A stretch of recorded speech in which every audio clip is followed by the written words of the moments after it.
call this meeting to order at 7:01 p.m. Please rise for, oh wait, no, just kidding, call to order. Roll call. Kevin? Just kidding. No, roll call's after. Oh, well, we're doing roll call now. Commissioner Davis?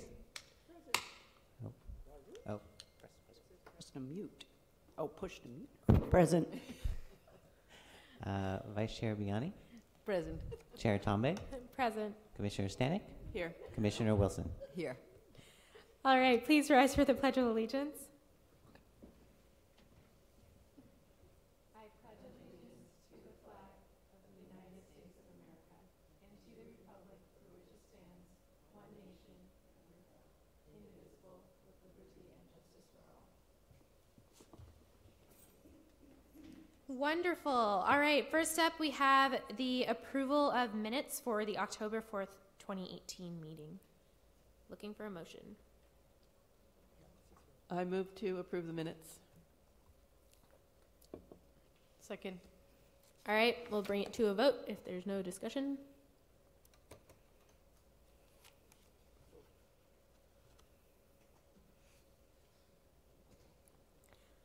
Wonderful. The motion passes with 4 yeses. All right, now on to oral communications. None. Thank you all for joining us today. All right, first up under old business, we have agenda item number 2, which is improving efficiency and communication of city commissions. Jackie Guzman, please come on up.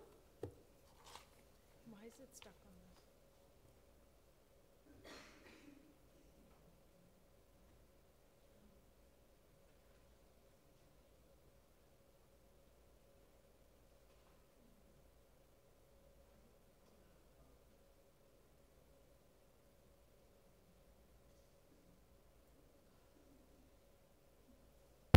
All right.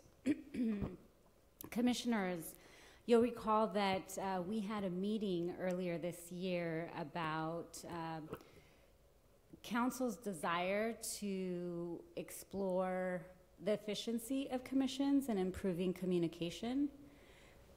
And it was particularly looking at 3 commissions, including Parks and Recreation. We took that to council and they asked us to take a broader view of commissions overall in the city and how to improve efficiency and communications. So staff did go out and we did a survey of cities, about 15 cities, and we learned about best practices in those cities and came up with some recommendations that we'd like to discuss with you and get your feedback on. So just some background, commissions are advisory bodies that serve at the will of the council.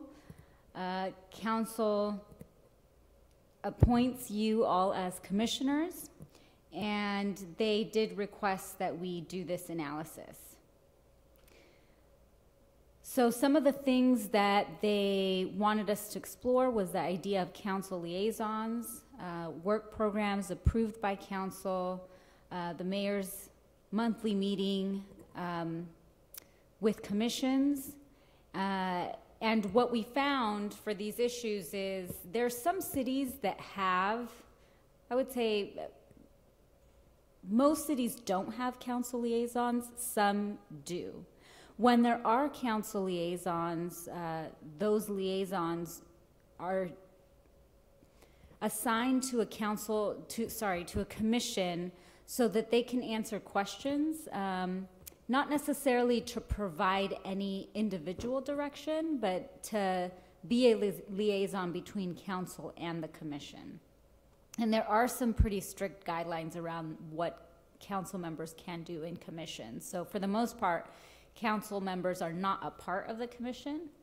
They don't necessarily give their opinion, their individual opinion to the commission. They speak on behalf of what council has authorized in a council meeting, or just provide some general guidelines in terms of what's in the council work program or those types of clarifying questions.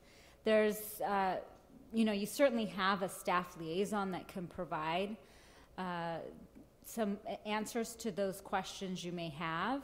And so the question is, for you, would you find value in having a council liaison specifically? Yeah, absolutely. I can go through the presentation and find out, and kind of explain what we found and then kind of get your general feedback, and that's perfectly fine.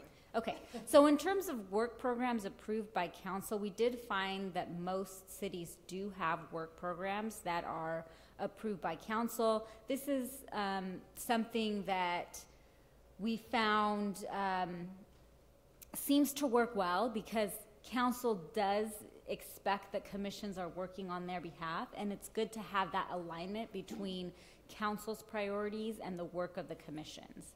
So it's something, whereas staff does not have a recommendation when it comes to council liaisons, we do believe that having a work program approved by council and providing some guidelines around what a good work program would look like to commissions would be a good idea. In terms of the mayor's monthly meeting, we found out that this was actually something pretty unique to Cupertino. There aren't any cities in the county that do this, even though when we asked them, some were interested. We did find that there is one city that does have this practice and finds it very useful. What council expressed is maybe having those monthly meetings have minutes, have somebody recording them, and make them a little bit more formalized in the sense that it could be an opportunity for a representative of your commission to report to the mayor on your progress on your work plan, if work plans were approved. So that would be that opportunity, and also an opportunity for the commission to collaborate with other commissions and find out what other commissions are doing, which I believe is what happens currently in those monthly meetings. So staff would be required if minutes were going to be recorded at those meetings. However, we do think that the monthly mayor's meetings seem to be valuable and could be structured in a way that's very useful to both the council and the commissions. In terms of efficiency and consistency, we took a look at protocols. Our commissions in Cupertino don't follow any particular protocol. Every commission seems to determine how they run their meetings. Some are less formal, some are more formal. And we did look at the protocols in other cities. Many of them do follow parliamentary procedure, some do not. In terms of minutes, there are, in Cupertino, again, we're sort of all over the place in terms of commissions that have summary minutes versus action minutes. And so we certainly want your feedback on determining what you would prefer in terms of summary or action minutes. And we also took a look at audio recordings.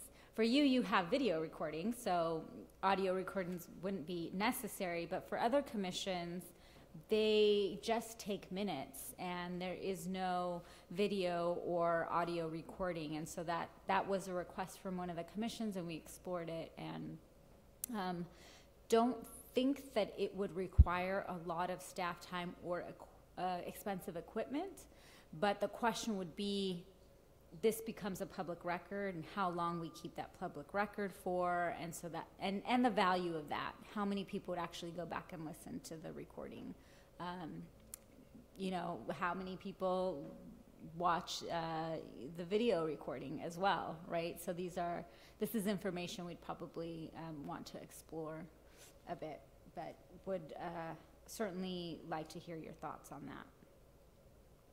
In terms of facilitation and collaboration, certainly if a topic is relevant to more than one commission, council feels like the commission should be collaborating, staff concurs with that, and there's certainly many ways for collaboration to occur.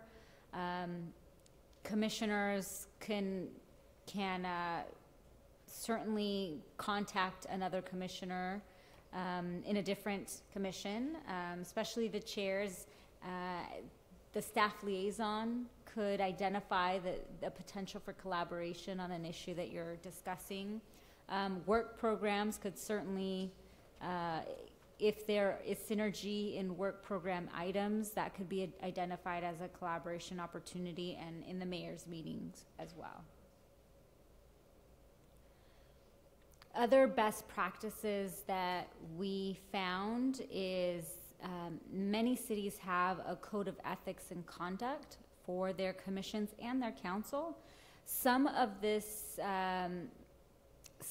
is included in the commission's handbook, but it could be a formal policy. And so we have, actually our city clerk's office has taken a look at this issue and has prepared some draft code of ethics and conduct language for the council to consider, and that was sent to you all.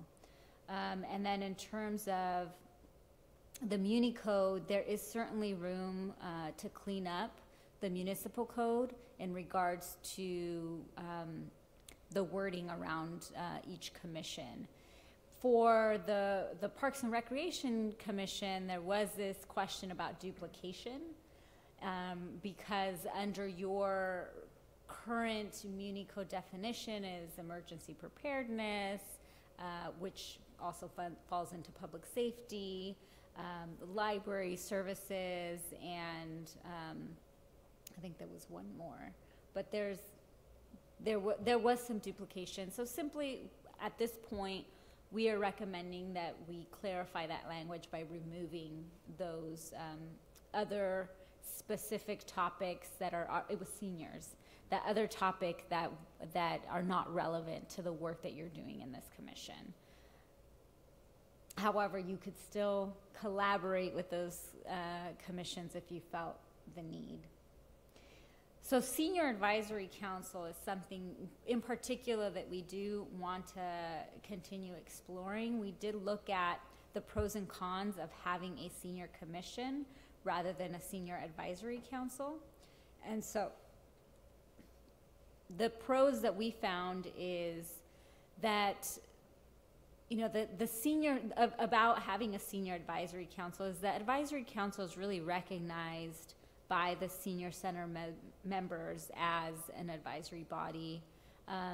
It does allow for the senior center to operate bingo because it is the advisory council that's operating the bingo. And they do advise on citywide senior issues when they're asked. However, the Senior Advisory Council is not appointed by council. They don't serve at the will of the council, and therefore they may not always be representative of our senior demographic, or work on the issues that council wants them to specifically address. And with a senior commission, council can select the commissioners that are reflective of our population and also direct a work plan. So those are some considerations around the senior commission. And it could be if we continue with a senior advisory council, that the Parks and Recreation does take on that work and liaisons with the advisory council when there are senior issues that need to be addressed in our community. So certainly want your feedback on that. Let's see. So, I'm sorry, I think this was not one that was relevant to you guys. So that concludes my presentation, and I'm happy to answer any questions. Wonderful, thank you so much. Commissioners, if you have clarifying questions, I think we will have a robust conversation about this. So if you have any clarifying questions, please do ask them now. Members of the audience, if you would like to say something on this agenda item, there are blue cards up in the front on the right-hand side, so please fill those out. That'll be your opportunity to speak on this issue and let us know how you feel. We really want to hear from you, so please do fill out a blue card. Thank you, commissioners. Yes, I do have a clarifying question. If you know any of the backstory about why the senior commission was disbanded, 2009, or I don't know what the date was. I Yeah. don't remember the date off the top of my head, but I do know that at one point there was a senior commission. It was tasked with fundraising for the senior center, and when the senior center was built, they felt that they were duplicative with the senior advisory council, and so they decided to disband. They voted to disband.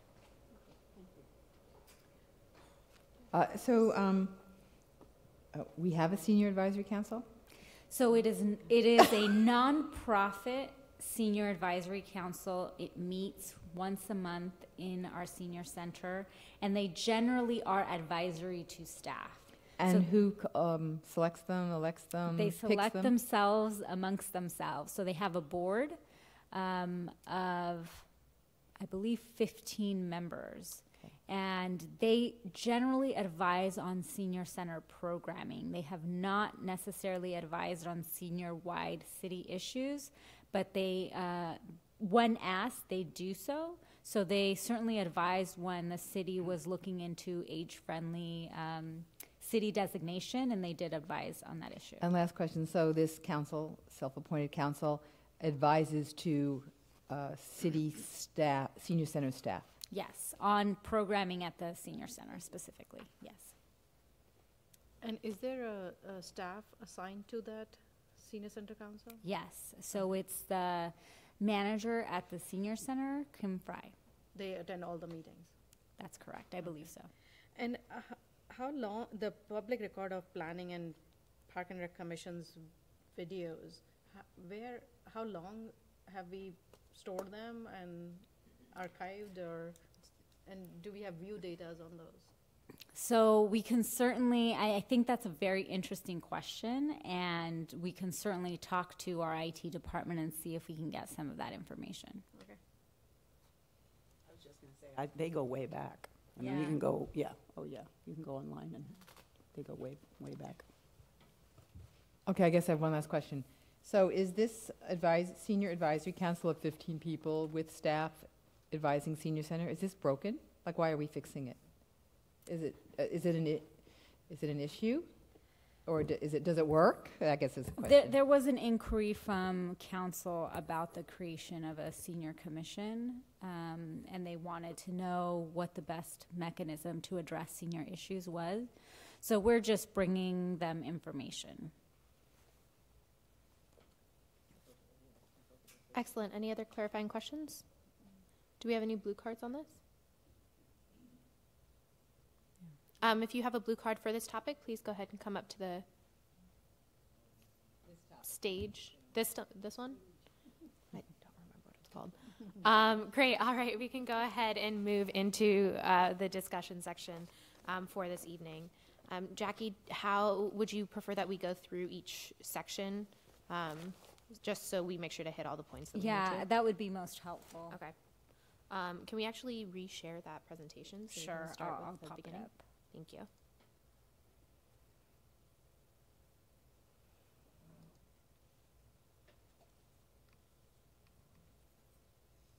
Okay. Wonderful. Thoughts on these 3 points?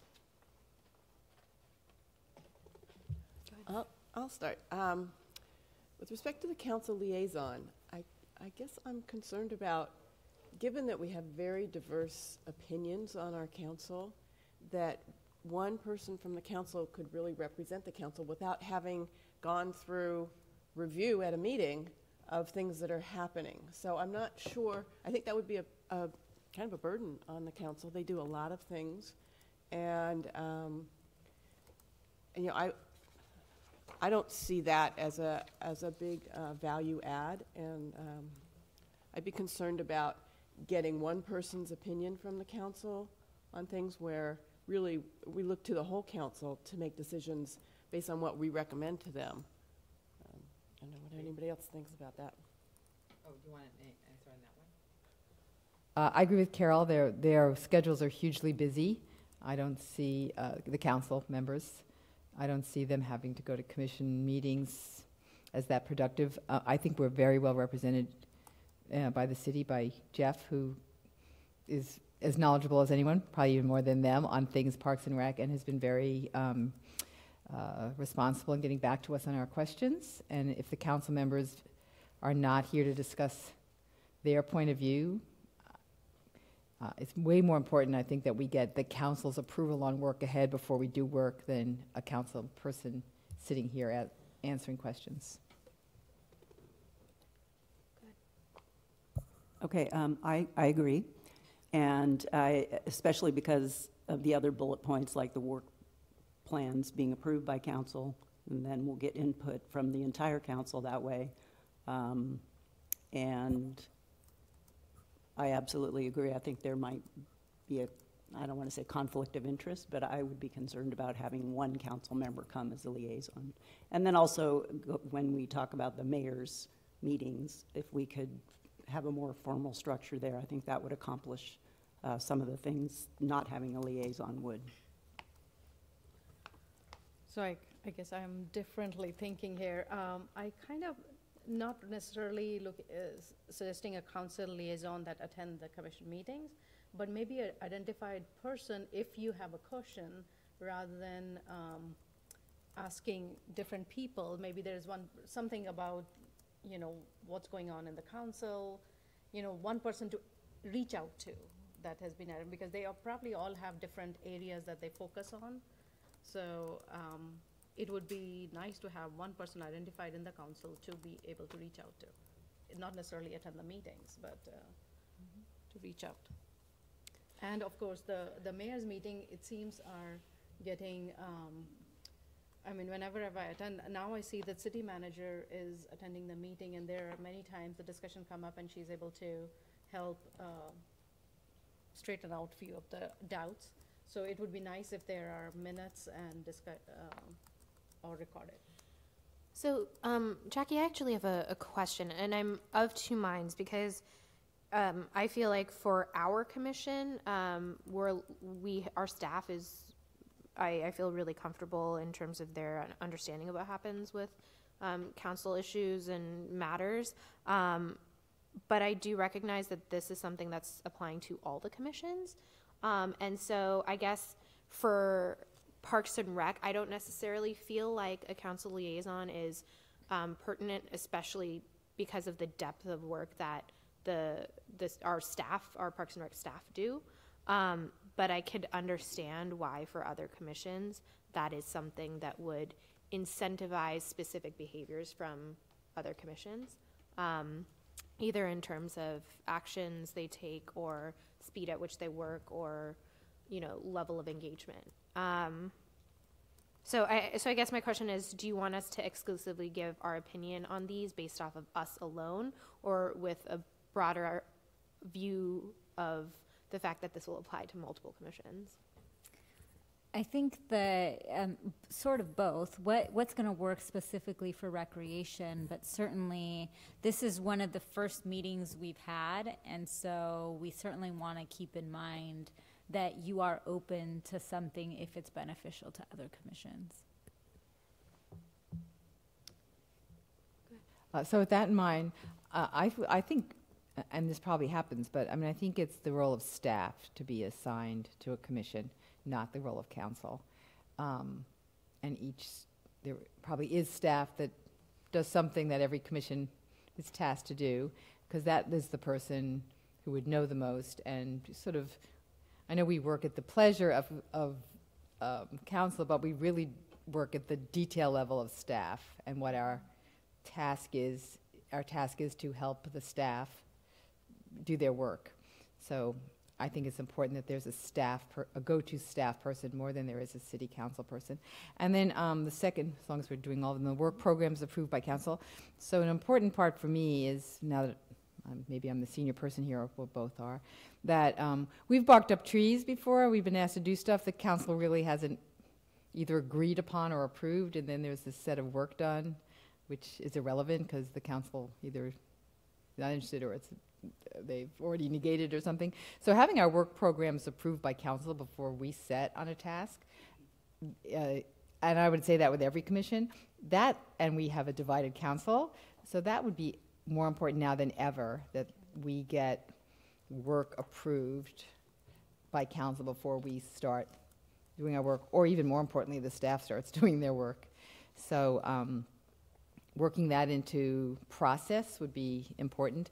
And then mayor's monthly meetings, I'm surprised other cities don't have it. I think, I have found that that's one of the most interesting parts of what we do here. I love the mayor's meeting. Of course, each mayor's, there's been better and worse mayors at running their meetings, but over the years it's been very beneficial, even more so that that's where we get a lot of this working together, that I didn't know the library was working on something.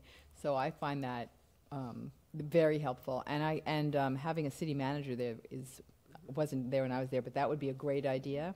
And having it a little bit more formalized so we could come back and each commission hears the same thing would be great. But the mayor's monthly meetings are a fabulous, co-working environment for the commissions.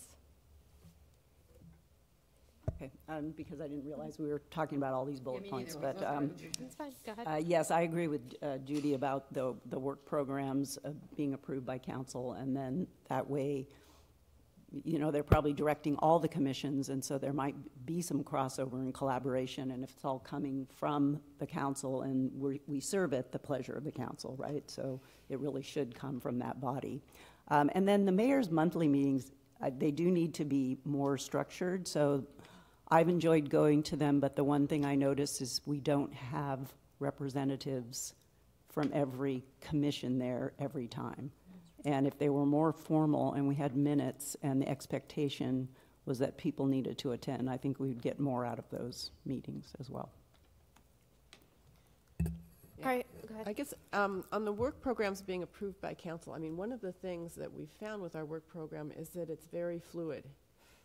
And if we're only presenting once a year, or it's been like a year and a half since we've presented to the council, and so I would be concerned that some things come up and we want to get input from the public on it and then give a recommendation to council. We could get in a loop that we're waiting for council to give us direction before we can go talk about something, and so I would want to see that we still have the flexibility to pursue something and get public input on it so that we can provide that to council. And once a year is not very often. It's hard to look that far in the future to know your entire work program. Maybe it's the big things that we want to know that we have their support and their direction. Some of that, like the master plan, we need to report to them on our progress on it.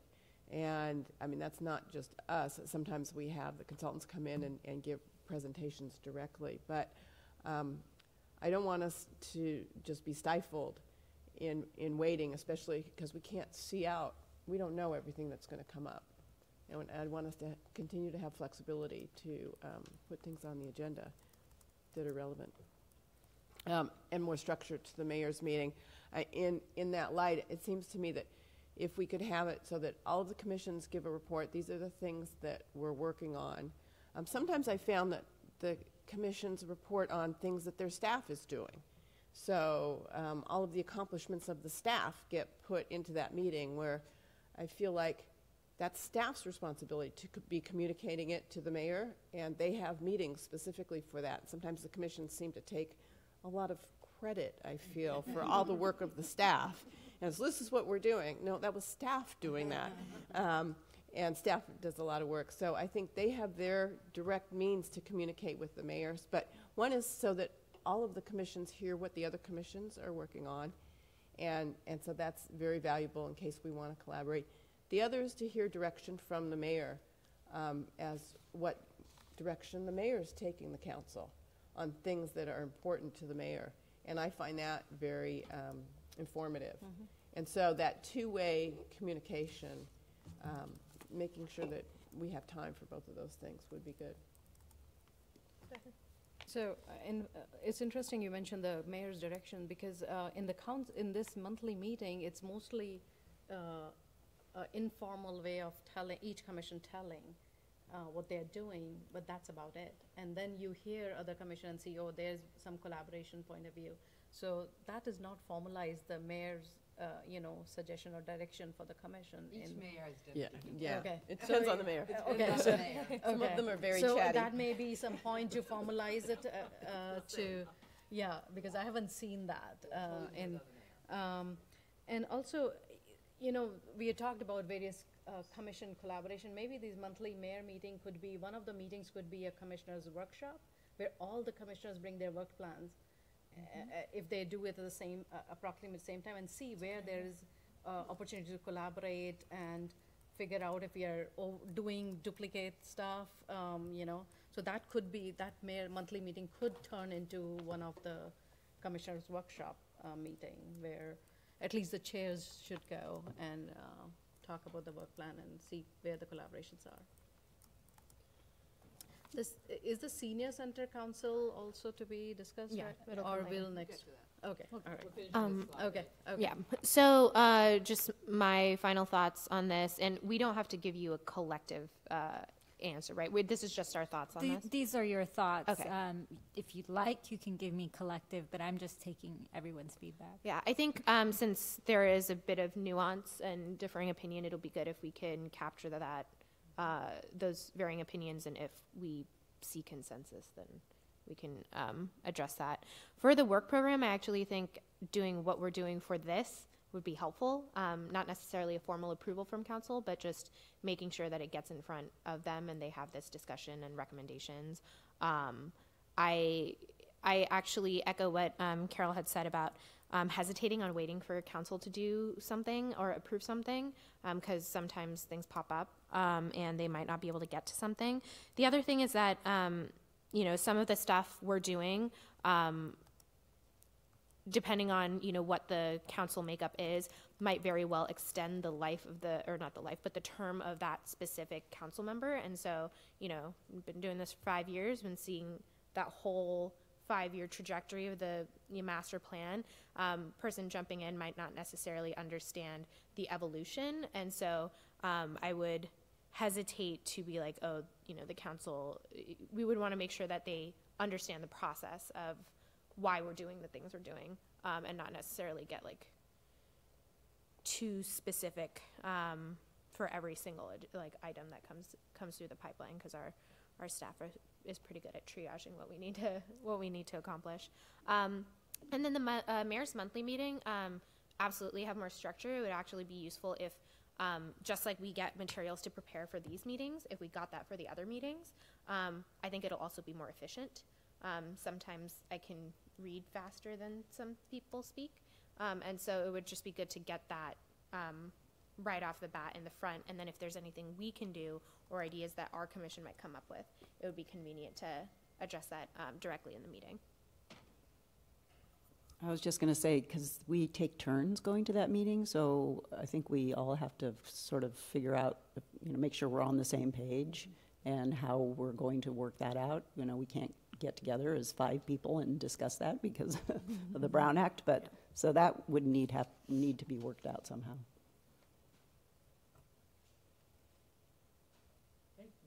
Okay. So now protocol. So these are parliamentary procedures. I did want to clarify that staff did take a look at the different ways that we could do this and had a discussion with our city clerk. Our city clerk recommended that if we do move forward with having parliamentary procedures, that we adopt Rosenberg's rules of order because they're a little simpler to follow. And those were sent to you. I'm not sure if you guys had a chance to take a look, but there was one short. The briefer. Yes. Yeah. One short summary of them and the longer ones. For the other parliamentary procedures, they're like books, so we couldn't send you the entire procedural manuals. But your thoughts on those would be helpful. So I'm actually curious from the staff's perspective, was the primary recommendation for Rosenberg based off of the user-friendly nature? Because I mean, I've read Robert's Rules and it's like this big. It's a hardy, it's a hardy little book. But is that the primary reason why they'd recommend Rosenberg, or what was the rationale behind it? Yeah, I think because Robert's Rules of Order take a lot of time to train on, and there's so much turnover with our bodies that it would be difficult to continue to have that training and that discipline. Rosenberg's Rules of Order are much easier for folks to follow. We have a lot of commissions that operate very informally, and so it would be really hard for them to go from being very informal to being so formal with Robert's Rules, and so Rosenberg may be easier for them. So I'll ask the question again. So is the system broken? Like, why are we fixing it? So this works. This is somewhat formal, but not overly formal. We have minutes, very clear minutes. Thank you, Kevin. We have video, but video or audio. So what problem are we trying to solve? So I would say that we consider your commission to be very structured compared to other commissions and actually follow a protocol. I would say in other commissions, there can be difficulties with attendees talking out of turn and having more of a discussion out of order. And so there are some potential concerns around not following protocol. And is the problem that we would like it consistent among commissions? I think so. Okay, so possibly take the ones that work, like ours or one other, and ask the other commissions to follow, or Yeah. So instead of changing everything, Right. the ones that are problematic. And I would say you Bring up guys to speed. probably follow. You wouldn't really need to do much to follow Rosenberg's. You probably are doing that already. Yeah, we're not. I don't think we're quite at Robert's Rules either. They're like even Yeah. we're not at Robert's Rules level. But I think that we operate on Rosenberg's. Yeah, I think you guys would fall within Rosenberg. I don't think you'd have to change anything. I think having the audio recordings would be a good improvement, just because sometimes there's some differences of opinion of what actually happened, and when you at least have a audio recording, you can understand more of the nuance of what was said and what happened. So I think that would be a good improvement for all of the commissions to have that. Whether the minutes are summary or action, the minutes are already pretty brief. I think they should stay brief with summary. I mean, if you only had action, then you wouldn't have any of the comments from oral communications, because that's not an action, I guess. So I think summary is good. And then if you follow that up with the audio recordings, then that would give more flavor and fullness to it all. I was going to say, we probably don't, all the commissions don't have a Kevin. I don't know how they, do they take their own minutes, or do they have a staff liaison that They have a takes the staff minutes? liaison. Okay. But they don't have two. I mean, you guys have kind of two staff liaisons here with Kevin and Jeff. Well, I So guess, most I vote we keep commissions Kevin. do not have that, and Okay. it's the staff liaison, like a Jeff would be taking Mhm. the minutes, and so sometimes it's a little difficult to be the staff liaison and also trying to record, all of the summary minutes, but it's possible. And I would say most commissions that do have summary minutes are pretty brief summary minutes because of that. So I have to ask this question. There is so much technology out there that can easily transcribe meeting minutes. I have an app on my phone that I use for work every single day, and I'm in meetings for 8 hours a day, like most people here. So how come that's not something we can just utilize? Just have the app or whatever. So at a meeting? we certainly,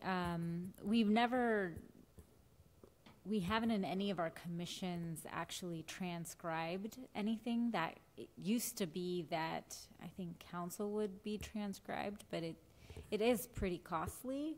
And you still need somebody to review the transcriptions and make sure that it's available to the public. So I think audio recordings are probably Preferred. an Okay. easier alternative. So if the, as you mentioned, there are some commissions that are not very formal like ours, and that's why they don't have a recording or a proper minutes. So whatever the recommendation, if we go through a parliamentary procedure or store the minutes, and then staff would have to be assigned in addition to liaison with those commissions? Would that- No, not necessarily. And every commission does take minutes. I do want to clarify that. But some take action and some take summary. And there is a sense that we want to have some uniformity with our commissions. And so it's just a matter of, do you guys prefer the summary minutes? Do you guys prefer just having action minutes? It sounds like here the brief summary minutes would be something that you'd want to keep to give some context, even though people could always watch the recordings. Okay, that's what I was going to say. I actually would prefer the action minutes because we do televise and record this meeting. And I think it's important to make things uniform across the commissions. I think that's what you're trying to do. You're trying to build in efficiency and uniformity. And I think it's also a good way of training your commissioners, too. Commissioners do go from one commission to the other, and when it's your turn to be chair, it would be nice to know what the protocol is. And I think if, with Kevin's guidance and Jeff's, as we're sitting here on the dais, to make sure we're following that protocol, I think it would be really helpful for all the commissions. Yes, I am in favor of audio recordings, and maybe there should be a training when you join as a commissioner. You come in and you're just put on the chair, and then you just go from there. So there's no actually a 10-minute or a half an hour training saying, here's what you need to follow as a commissioner. So that would be nice to uniformly, everybody should get that. And I'll just say that it's certainly part of our recommendation to do some better training, not just for commissioners coming in, but also even for our staff liaisons, because coming from somebody who joined a commission, I did not get any sort of guidance on how to do that and had to figure it out. And so we both need to do training for new commissioners and also for staff liaisons that also tend to sometimes be some turnover. And maybe also some training for the mayor of what the expectations will be of the mayor's meeting.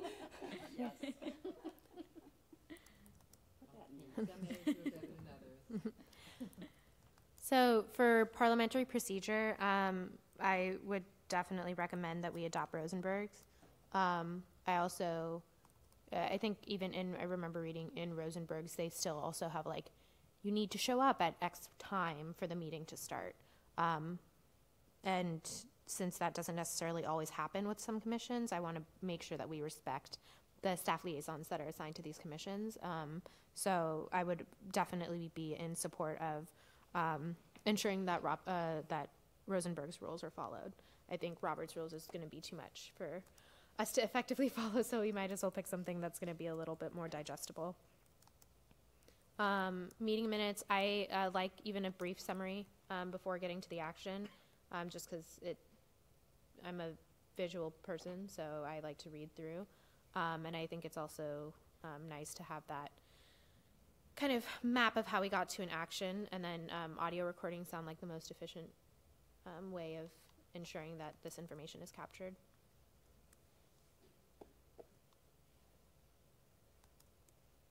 Great. Any other comments on this? Next. Okay. I mean, you guys have already talked about wanting to collaborate in all of these opportunities, so I'm not sure there's much more to add here.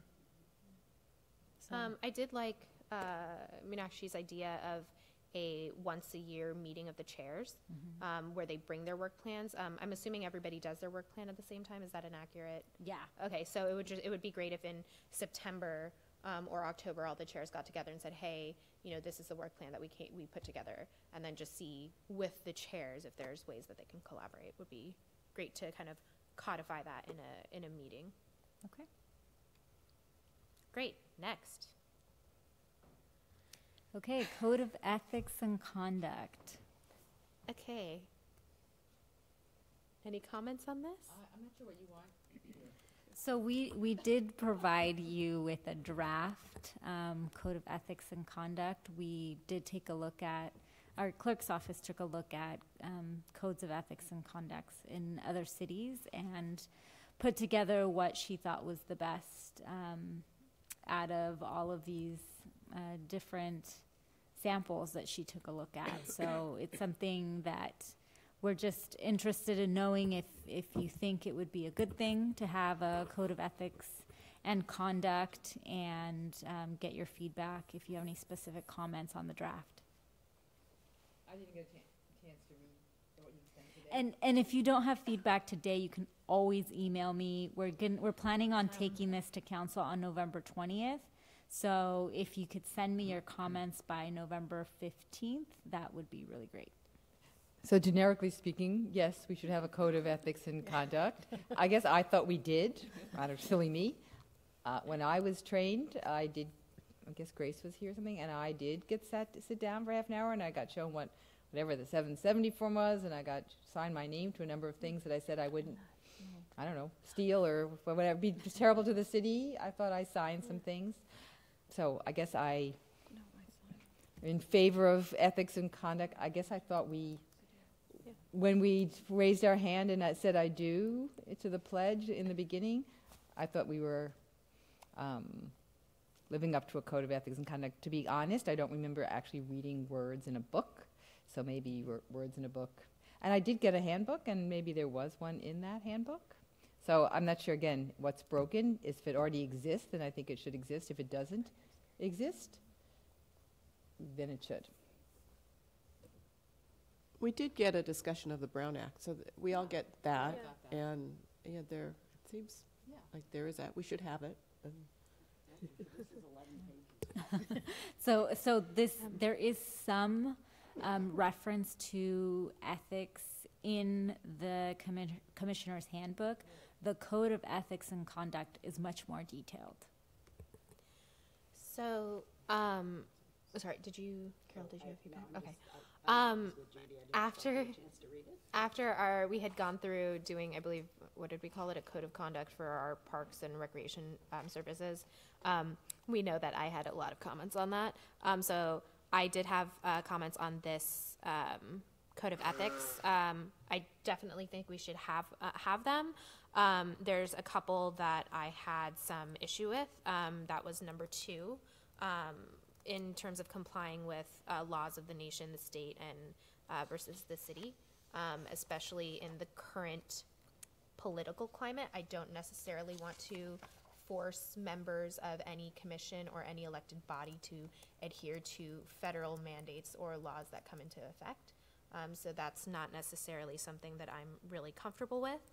And I think that there's still a bunch of things that, separation of state and federal powers that conflict with each other. So that second one makes me a little bit nervous. And then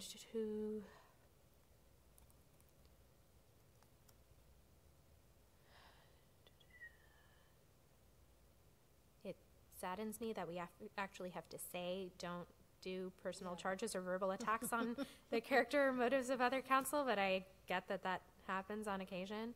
And then where's the other one? There was one more that I was. Where'd it go?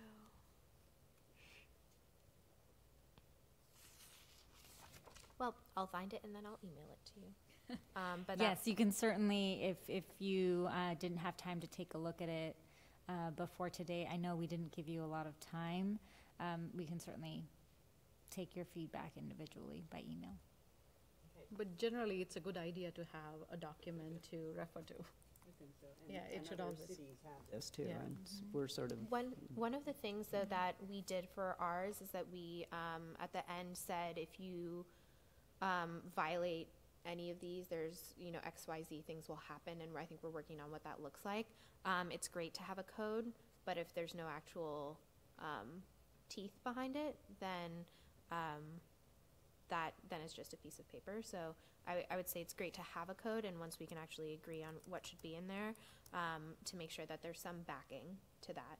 So if someone does consistently, say vulgar things to somebody else on stage repetitively, then there's eventually a course of action that happens for either, for some kind of end result. I think there is, isn't it, like a vote of, majority vote of confidence. council? Yeah. But, it needs to be written. Right, and I think the idea is that having a code of conduct then means that council can take action Yes, right. to either reprimand or remove a commissioner that doesn't follow the code of conduct. And that is actually a best practice in other cities. Other cities have, that is how they handle those situations. As an HR professional, it's very helpful. You don't want it to be used, but when necessary, to have something to back you up, and that's what that is for. So, Excellent. Muni code cleanup for consistency. Is there any disagreement? do it. Great. Next slide. Keep going. All right, the issue of duplication with some things like emergency services and what did we have? Emergency services, library, and senior services in Parks and Recreation. So I would say from staff's perspective, there is a library commission and there is a public safety commission that takes on emergency services work. However, there is not a specific commission on senior services. Even though there is a senior advisory council, there is not a commission that's directed by council that looks at senior issues. And so that's something that maybe should be considered to remain under your purview if necessary.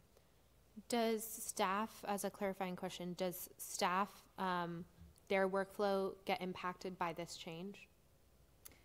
Not necessarily, because, the senior services are clearly under the recreation department. If it were more for, say, cleaning up in terms of library and emergency services, would that change?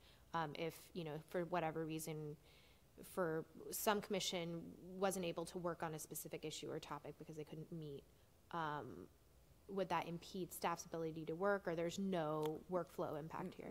No, I don't think staff's work stops because of, commission not meeting. We have to, as staff, we're directed by council. We like to get advisory or advice from our commissions and direction from our commission, but if that's not possible, then we move forward with just council direction. Okay, any other? So I'm good with you just cleaning it up. If it's goes to the library, send it to the library. We have no reason to compete with them. We work with them. Same thing with public safety. And I guess when it comes to senior, if the advisory commission is working, again, I'll ask the same question. If it's not broken and it's working, it's fine. And if for some reason council doesn't think it's enough or it's not working, they should create a senior commission and report it to Jeff or vice versa. And I guess a possibility to combine them is maybe someone, from our commission could sit on the senior advisory commission council, or one of the council could be assigned to coming to our commission so that there's continuity between us. But if it's not broken, don't fix it. Anything? Just go ahead. Okay. I'm trying to clear my head. Can you actually bring up that slide which talks about the senior commission?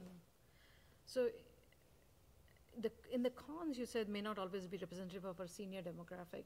So what prevents it to make the council that represents the seniors? I mean, I'm not sure if I understand. Yeah, I would say council does always try to make sure that there's geographic representation as well as demographic representation when they select their commissions. It's not always the case that it is a very, necessarily diverse commission, but they do have more, they have a say in how those commissions are composed and the work that they do. And so with having a nonprofit select their members, and that control isn't there. So are they actually all represents Cupertino? Are they residents of Cupertino, or they are from outside of? They're members of the senior center. I believe most are residents of Cupertino, but they don't have to be on the senior advisory council because there are members of the senior center that are not residents. Very few, but Okay. it's not restricted. So I vaguely recall us having discussed this before the last time you had come, and it seemed like we were comfortable with having a senior advisory council because they had the ability to operate much faster than a commission. And if they were operating, as Judy had said, if they were operating well, and we didn't see a specific issue that needed to be addressed, that they can continue to operate as such with, and I think we are actually looking to have them do a report to us. And so just making that more formal, either having one of us sit on their board, which I think is a fantastic idea, or, you know, having or them attend our meetings. That makes perfect sense. I think, you know, if one of us is on their board, then we'll be able to ensure that any issues are alleviated. But that would probably be my recommendation as well. But I don't think we need to, I don't necessarily think they need to become a full-on commission. And I also am a big proponent of making sure that all our parks and recreation services are tailored to accommodate the needs of seniors. And I would sometimes over-siloing things can limit their efficacy. So I would actually still want to have that under the Parks and Rec banner. And instead, I mean, like we do the mayor meeting on a rotation basis, that could be one of the ways of, so that the one person is not burdened to attend all the meetings. So we can take turns and report in here, and also report what the commission has talked about. Anything else? Nope. Okay, next. Oh, that was it. Yeah, that was it. Fantastic. Appreciate the feedback. And we will also read through the Code of Ethics and send over any additional comments that we might have. All right. Next up, we have Kim with Neighborhood Events Update. If you have, thank you very much, Jackie. That was fantastic. If you have a comment on the Neighborhood Events Update, you can go ahead and fill out a blue card in the front on the right-hand side and then hand it on up to Kevin. Kim. Hi. We're excited to hear about our Neighborhood Events program. It's been a buzz. Or a great roar, actually. Yeah, just need to hit enter to move it. Right. Okay. Am I on? Yep. Thank you for letting me come talk to you about our neighborhood events program. It was a whirlwind of fun this summer. We stayed pretty busy with it. This program, and I'll talk about it as we go through a little bit, was kind of in response to surveys we got in the master plan. And you'll see in a couple of slides, you'll see that one thing that we know about recreation is that we can build community. And that's what I feel this program really did for Cupertino. So this program is a little different than anything that has been here before. We do lots of events. We do a really good job in those events.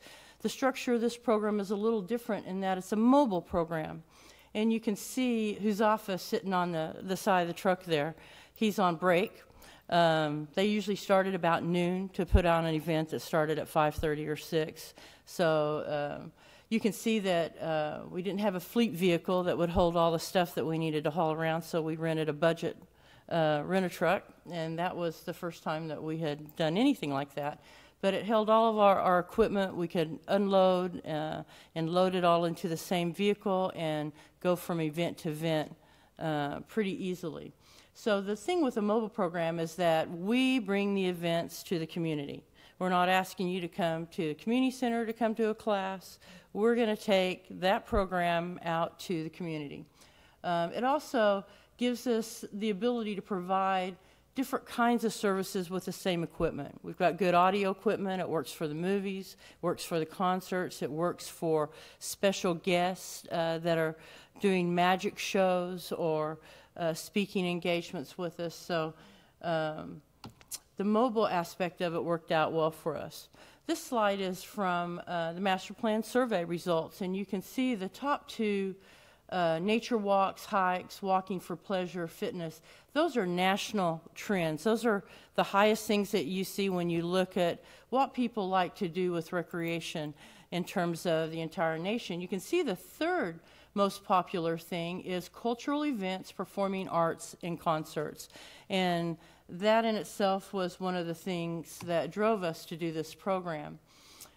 This slide shows you community priorities. So when they went through the master plan surveys, they asked the community, what are your priorities? What do you want from us in this community? And really, we hit a lot of these things with this program. Social gathering, extraordinary play, an opportunity for people to play together, recreation variety, so we had different things at different events. We want to be a welcoming, customer-driven program. It allowed us to do partnerships, bring some more cultural diversity into our programming, and we dabbled with an arts event that worked out quite well. We brought events to these parks, to 11 parks. Some parks had 2 programs at them. We kind of structured them on levels. So we knew a smaller program at Portal Park might just be a concert. We'd bring popcorn. We always bring the recreation games with it because it just adds variety to the event.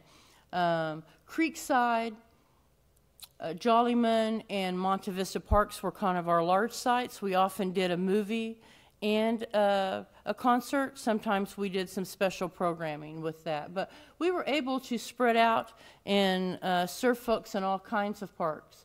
Even little Sterling Barnhart Park, we had a little art class there. It's a small pocket park that is a neat little community, and we were able to bring some programming to them. So this program, one of the neat things about it is it allowed us to make some really good community connections, and those connections are going to grow for us as we continue this program. The Santa Clara Sheriff's Office they brought Indiana Jones by helicopter to our Indiana Jones treasure hunt event. That was a really cool, special thing that we won't always have access to, but it was so great of them to work with us to bring that memorable experience. The City Center Amphitheater, it's owned by the Prometheus Group. We worked with them to provide an event at that amphitheater right down the park, right down the street. And then Main Street was another one. We did 2 events at Main Street. We also had a working relationship with the Chamber of Commerce. They came and sold drinks at some of our more adult-focused events. Fine Arts League of Cupertino, Chinese Performers of America, a lot of local activity vendors, Happily Ever After, Hu Young Art. Regional and local chess clubs came from all around for the chess event. We had about 500 people at that event. And then local dance studios came and taught lessons at Bollywood Night and at Latino Night. It was just really a fun event. The program. So we had 34 events. 9 of those were movies. 15 were concerts. We had 12 free fitness in the parks classes. Those went very well. We were pretty impressed with the numbers that we got for those. And it was folks that were being introduced to our programs.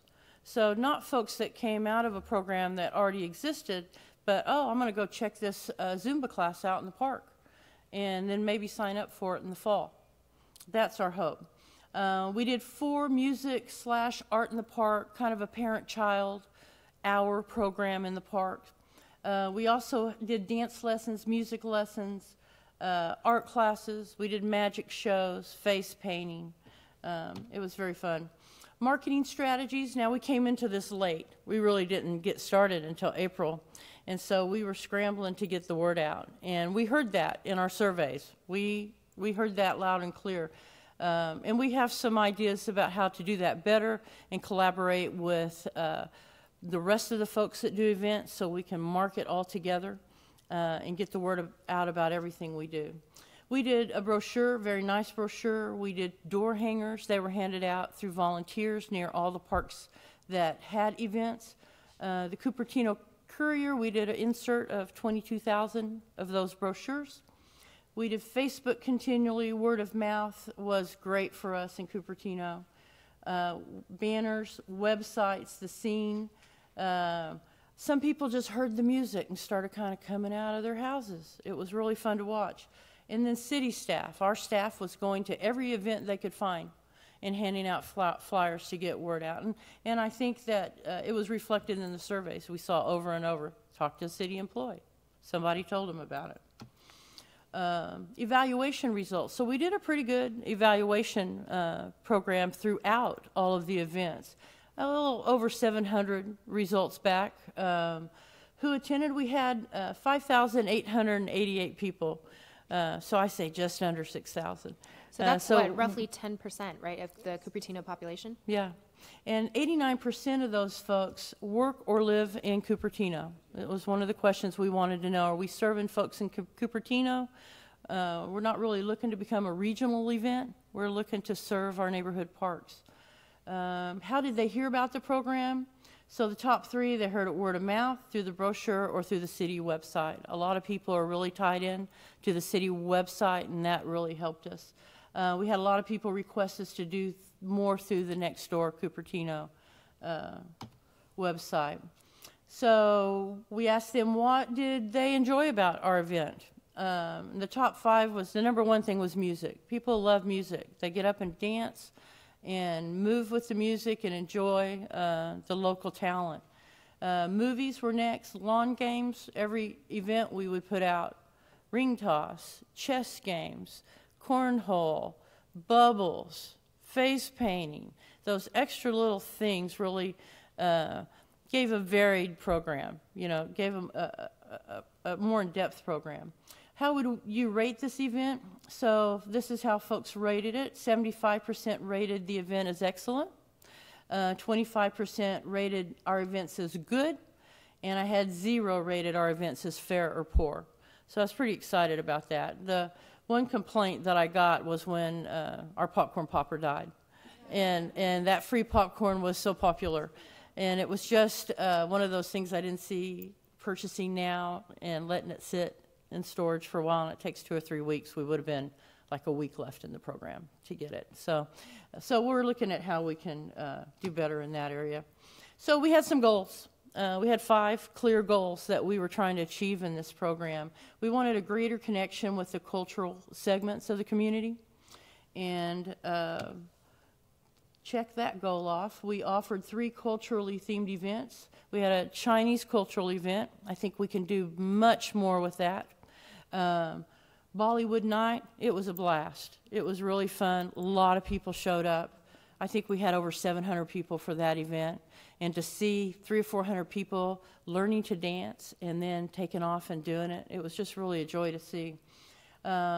We also had a Latino Night, and folks, I think for that one we had about 170, 180 people, not as popular. But with all these events, not only do we want to, you know, explore the cultural elements of the community, but we want to share them. We want people of all cultures to come and enjoy these events and kind of embrace the different cultures that we have in Cupertino. Goal 2 was to have an increased focus on a sustainable special event that community members could walk rather than drive to a neighborhood event. And like I said, 89% could walk to the event. They did. They lived or worked in the, excuse me, let me back up. 89% live or work in Cupertino came to the event. When we had 11 different settings, the survey showed that the majority of those people were able to walk less than a mile. So you can see again the parks that we utilized. Goal 3 was to increase of quality programs. We already have quality programs. We just wanted to take them out to a different parts of the community. So we wanted to increase that quality of programming that we offer in the Recreation Department. We checked that off. We were able to bring quality programming to the neighborhoods of Cupertino. In addition to concerts and movies, there's a variety of recreational activities. And we also try to address a lot of different ages at each event. We did have La La Land Night was more focused on adults, like a date night, but we had kids' activities there because we knew they needed to bring their kids. Goal 4 was increase connections to partner organizations with the city. I can see this just increasing as we move through this program. We were able to develop partnerships and made sustainable community connections. So I think that brought depth to our events, creativity to our events, and a bigger connection within those cultures.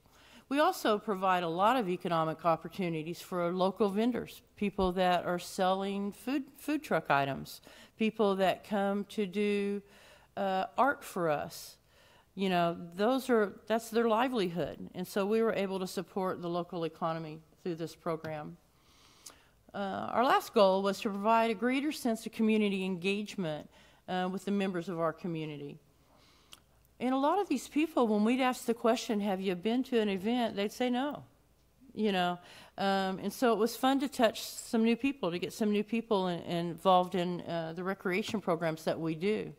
So we had almost 6,000 people that participated in our events. Our survey indicated that one of the things that people enjoyed the most was community engagement. We heard it over and over and over. People met neighbors they didn't know. People danced with neighbors they didn't know. The program has helped, I think, to build a closer community, and that's what we always hope to do in recreation. So we learned some things. We stretched this program out through September, and while we had some numbers, we didn't have the same numbers that we had in the summer, and I think cost versus value is something that we have to look at for September. So I'm not looking to stretch into September as long, given the chance to bring the program back. We need more part-time staff because we came into it so late. A lot of people had their jobs already. We need to kind of, our staff worked hard and they worked long hours, and we need to spread that wealth among more staff, maybe do some shifts. Because oftentimes my coordinators, David and Christina, they were working a couple of days a week that were long days. And they would start at 12 or 12:30, and they would be unloading at 1 o'clock in the morning. And so we've got to get some better support there.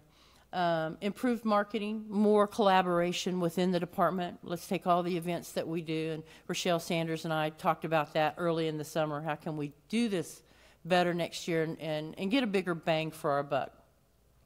More planning time, that would be nice.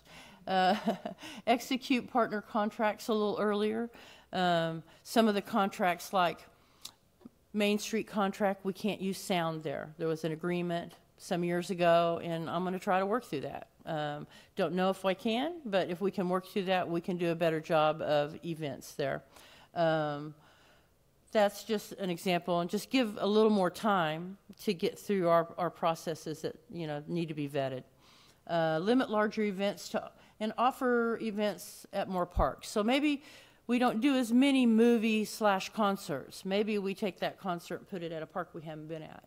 Maybe we still do those, but not as much in the summer, those big events at the big park, and spread it out. People really enjoyed the Portal Park series. It was on Wednesday nights. This next year we'll try to do it on Thursdays because other neighboring communities do Wednesday nights. It's not like we're trying to compete with neighboring communities, but we just thought it would be easier for folks if they want to travel to another city for a free event. They can do that and then come to ours on another night. Here's some highlight pictures. The highlights, I think, our chess event was a big event for us. It was one that caught me by surprise. And we had a lot of help with Mr. G. If you know Mr. G, he does a lot of our math classes, and he is big into the chess world, and he had great connections. And we had, close to 600 people at this event. And what you see here is Fiona Matusi and Benjamin Mukambaye, and they were guests that we brought in. And our community we didn't have to pay for them to stay anywhere. People went and got them. People let them stay at their house. People fed them. They just embraced them and brought them in. And Fiona and Benjamin both are part of a movie called The Queen of Kotway.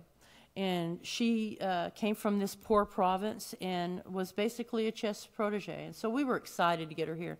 And all the kids were excited. The tents were packed. And what they're doing right here is they're playing 12 kids at a time. So they moved around these tables that were in a big circle. You can see Mr. G over there with Benjamin. But they moved around. They played 12 kids at a time. And it took a bit, you know, but it was fun. And people really focused on it. Indiana Jones was a highlight. It really didn't come together until about 2 days before the event. The boulder that you see, we wanted to chase him with a boulder because the movie chases him with a boulder. So we got a big beach ball, and one of the volunteers at the Fine Arts League painted it for us. And so she did a great job. The movie was fun. The treasure hunt was fun. I don't know how many people came to be a part of the treasure hunt. I was caught off guard by that. You know, it was popular. We had support from other departments. Here you can just see some pictures of people just recreating, which I think is awesome. As a recreation professional, it's so fun to get in the middle of an event and be able to stand back and watch people play. I think it brings a little depth to the community. You can see the popcorn line. There was always a popcorn line. I think I was the popcornologist, and I trained staff for that. You can see bubbles were popular, something so silly. We had to work on our recipe to be able to get those giant bubbles, and we got it, and it was fun. It was one of the most favorite things that we did. But you can see just some of the games. Kids, that bubble machine, you know, those little kids, they love playing with those bubbles. We got so much support. We got support from you guys. You know, I saw you, yeah, you're in the picture. Now, I know that more of you came to these events. Carol's dancing in this picture. See, Carol, can you see your dancing? Where's your dancing picture? Oh, there you are. You and Christina are dancing. You can see on the left the guy with the snake. His name is Austin, and he came from another program. McClellan Ranch loaned him to us so we can add a little different creative programming to the event. He bought some kind of blue snake. You can see David and Christina down there, and I just want to talk about them a minute. They came into this really not knowing the community, but they're really good at what they do. They've done this mobile programming before, and I would put them, you know, in the top 5 in the country that know how to manage these programs. And to come into a new community and pull this off, you know, I have nothing but admiration for the job they did. They worked hard and sometimes under duress, and they made it happen. And, you know, I can't say enough about them. You can see up, David is shaking hands with Tim Borden. Tim Borden's son finished the summer out with us and worked for us. That was a fun little moment because we had put some tire tracks in one of the parks accidentally. As it got into September, the ground got soft and we sunk. And so that was Tim saying it's okay. I can't tell you how much Public Works helped us. They came and helped us set up this movie screen initially. They helped us with electrical. They loaned us a big generator that we pulled around. It made life much easier and much more professional. And you guys, I saw most of you at the events. I didn't get to take pictures of all of you, or you would be here on this. But I appreciate all of the support that we've gotten from people in the department, people from other departments, and from the political side of things. So it was a fun event, and I think that it's something we should do again. This is the community. You can see what I mean about how special events can build community. And people like special events here, more than many other things. But on the right, you can see La La Land. First 200 people got roses and chocolates. They were dancing to the best band that I think we had all summer, Clean Slate, and we'll have them back. You can see a fitness class down below. Some of those classes would have between 15 and 25 people. And it was our instructors generally, so there were some outside contractors that we brought in just out of necessity, but we wanted to promote our existing programs. And the other pictures are just crowds showing up. You know, it's fun. And then there's the end of the season. That's the last night. It was a kind of end of summer celebration. We had a couple employees that were the band, and they did a great job. The entertainment was fun. We happened to walk into the park, and a family reunion showed up with about 75 people.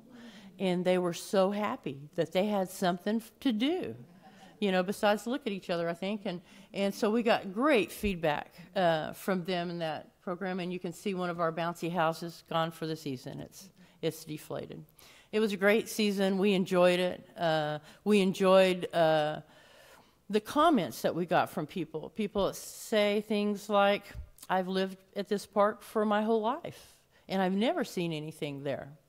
So it was fun to bring something new, and people would say, that city of Cupertino, they're doing pretty good. So I think it was a good reflection on the city. I hope it was. We enjoyed doing it. And so now I'm open for any questions. Commissioners, do we have any questions? No. When are we starting next?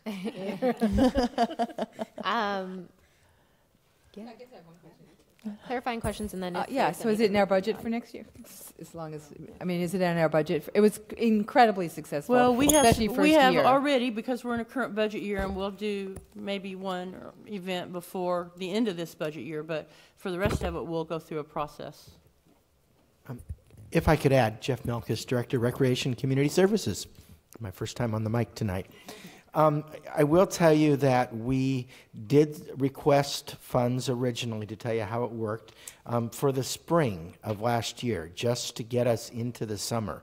There was a second request that was made for ongoing funding that was approved in the budget process, that is intended to be enough money to fund every summer's program and the planning for the following summer. So we're in shape already to go into the planning. And then as part of the regular budget process, the funds are already set as ongoing funds. Even with that said, though, we do need to go back, because this was a first-time program, with a recommendation to council to continue it. We did tell them that we were testing the water on this. And so I think the success of the program speaks very much for itself, but we'll go through that process. Excellent. Do we have any blue cards on this? Okay, so now full-on discussion. I had a couple questions. You said 5,888, I believe was the number.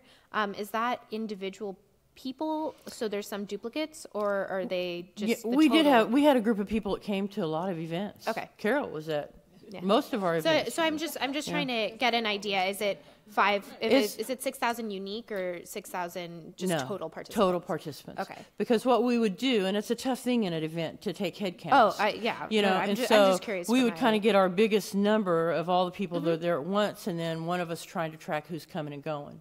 So it's a guesstimate. So I'm sure it was 6,000 people, not 5,888. I'm comfortable rounding I'm up. absolutely sure it was like 601. So is there, I think we have all expressed our support of this and how we definitely want to do it again. Is there something specifically that you would want us to help with, or if any kind of involvement you would like to see from us in the next year that will either make it easier or provide more insight? Or is there anything you need from us to make next year even more successful, outside of just us saying, yay, we loved it, we keep growing it? Well, I think one of the things that might be real helpful, since so many of you were so involved in the programs, is that when we do go back to council and present, make this a joint presentation between commission and staff to, to talk about the successes of the program. And, we're open, challenges to the program, lessons learned. There's a lot to it. I think that would be really, really very, very helpful to paint the, we as we go forward with the recommendation to council, we want to give them the most, accurate opportunity. I mean, we want to give them all the information about describing what the program did as possible. So, would the commissioners be comfortable with that? Excellent. Great. I am only here for 4 days after today, but I will send you guys my good thoughts while you're up there presenting. Actually, that's a question. Do you When know is when the you're, do presentation? you know when you're presenting? Have any idea? I believe right now we're on the calendar for the second meeting, or I'm sorry, I think it's the first meeting in December. But don't hold me to that. We'll have to look at the schedule. Let us know when it is, and we'll see who's here. Okay. Excellent. Thank you. The last, okay, go ahead. If you want, oh, okay. I did hear there was a challenge of getting some of the instructors to come out to do the classes, and I don't know if that was how they were being paid or how they were being They're compensated. getting paid the same way they are on their contract. It's just some people prefer to work outside, some people don't. You know, it's a personal preference. It's not. It's we had people that did it, but again, we were doing this kind of last minute, you know, and people had plans already. So I think with a little extra planning time, you know, we can secure that a little better.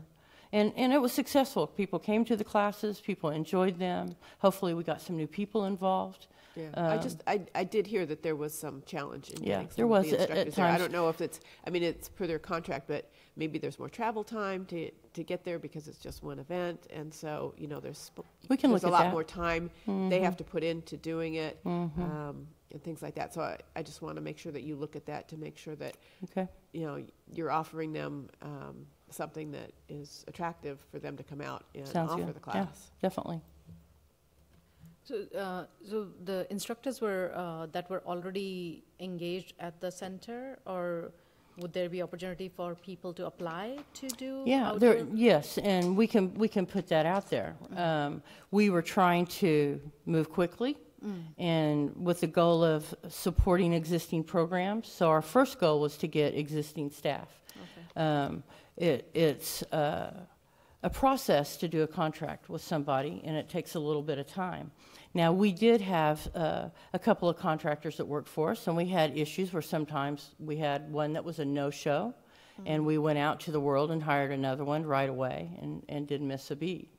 I think Christina teaches yoga as well, and I think she had to step in and do a yoga class, and she had no problem with that. But so, yeah, I think that we can put the word out there that we are open for business, and if you want to come join us and support this program, it'd be great.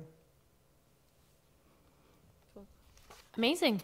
Sounds good. Thank you so much. This Thank you. program has been amazing for the community. I know that all of us were really excited about it and looking forward to what we do now that we have a full year to Yeah. plan next year, You plan bet. for next year. So that's going to be wonderful. You bet.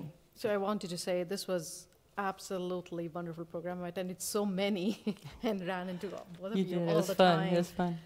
David and Christine, excellent people. They were, even though you said they were starting at 12 and going till 1 at night, they were always smiling. Yeah. So that was the wonderful part. Yeah. Anybody who interacted with them, they were so polite and nice. Anytime I sent an email requesting of some information, they immediately replied back. So that was brilliant, how they were managing the event and responding to requests.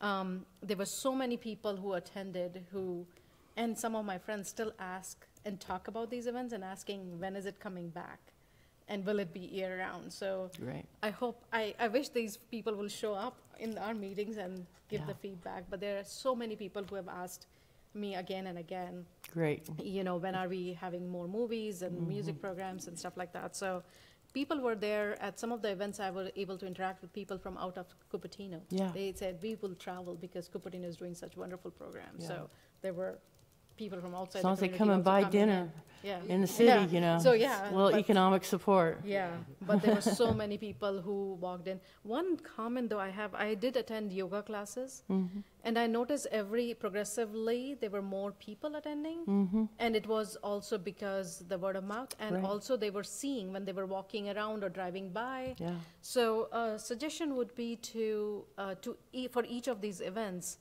that A-frame a week before the event. So that people who walk the park, who drive by, they know that it's coming up. Because we- not everybody's on Nextdoor or, No, and I agree Facebook. with you, and we started doing that at the end of the season. We discovered the poster printer and got some A-frames, and we're putting them all around parks, and we'll continue to do that. It made a big difference. And for fitness classes, I think that's an That- excellent yeah, idea. Yeah. right. And the yoga class, I think the fourth Yeah. class was like the largest, Yeah. because by then everybody had heard. I But then know. it was over, so. Yeah, word of mouth was great Yeah. for this program. It was fun. Cool. Wonderful. If I may add, and hopefully I'm not out of order here, Chair. At the genesis of this program, when we were first starting, we realized we had kind of a conflict in terms of our priorities. We realized that the registration system that we know as ActiveNet really was a priority for us this summer. And so some of the assets, some of the people that really wanted to engage and be really, help to lead this program, they really, unfortunately, couldn't. They had to really focus on that program. But I just want to say publicly, Kim, thank you for your efforts. She stepped up, didn't complain, didn't argue, and took the vision. And absolutely what I expected, my expectation for the first year was somewhat of a B, and this was an A+. So Thank you. excellent, Amazing. thank you. Thanks. Do you, Jeff, need us to do like we want to formally recommend to council that this program continue and expand? If you'd like, that would be your, that would be your role, absolutely. Excellent. Do we need to take a vote on that, or can we just verbally say it? Great. We would like to formally recommend that this program continue for subsequent years and expand with whatever necessary resources staff sees fit. And I second that. And third and fourth and fifth. So thank you. I love it. Thank you. Thank you so Amazing. much for your support. Thank you. Wonderful. Thank you so much. All right, next up, because it's only 8:30, we have the Citywide Parks and Recreation System Master Plan. Do we want to take a 5-minute recess? I was going to go back after Carol. Great. Why don't we go ahead and take a 5-minute recess? We will reconvene at 8:38.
We are going to call this meeting back to order.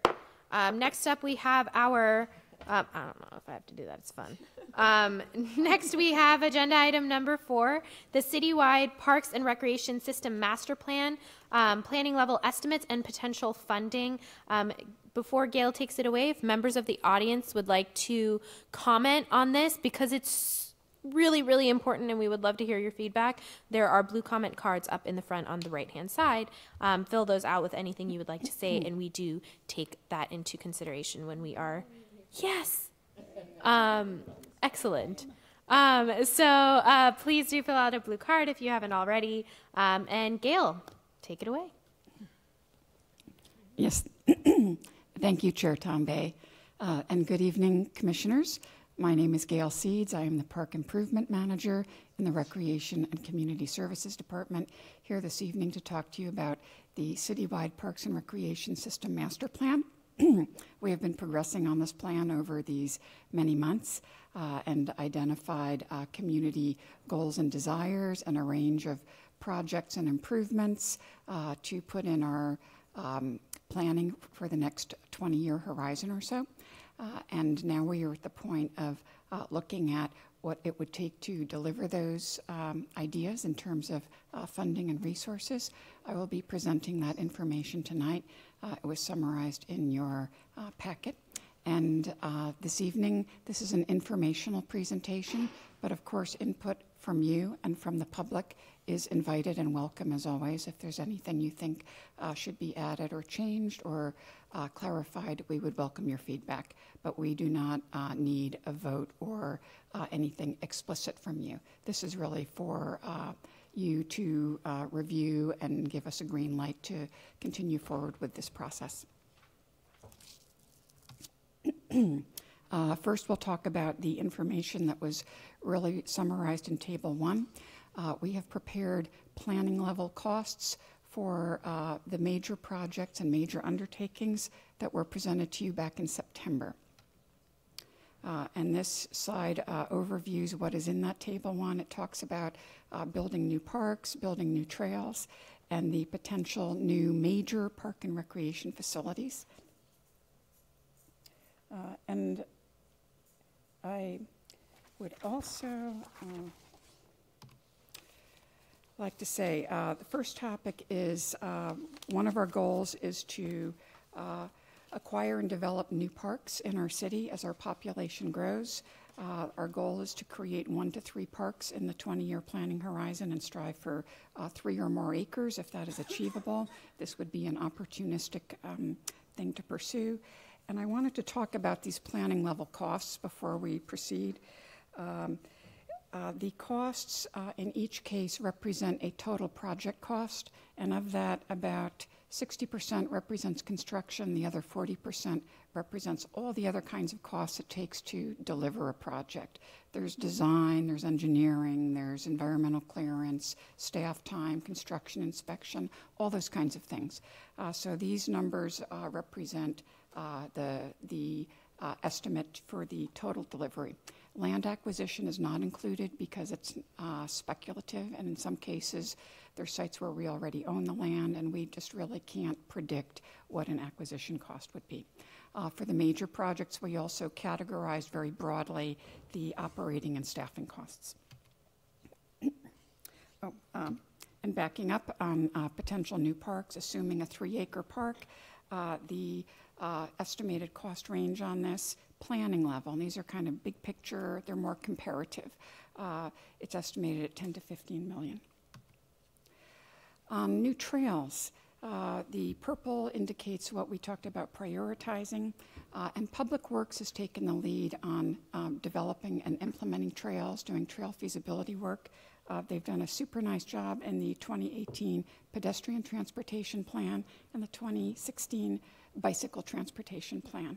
They've already prioritized those projects and they've already inserted the first batch into our capital improvement program. This map is the projects that are recommended in the bicycle transportation plan. And this map is just the top priority projects from the pedestrian transportation plan. Those projects are tiered, and I recommend to interested people to look at those documents. They're available on the city website, Public Works Department's piece of the website, and the Traffic and Transportation Division. Sorry, I have a quick question for the other, if you want to go back. Does this include the feasibility study that Apple's paid for? Yes, you'll see on this particular one. Let's see if I can. Okay, the upper one. Yeah, that's what I There we thought. go. Okay. This trail is the Juniper Sarah Channel Trail on the south side of 280. Is this one This is the here? one. Okay. And this is the Deanza Trail.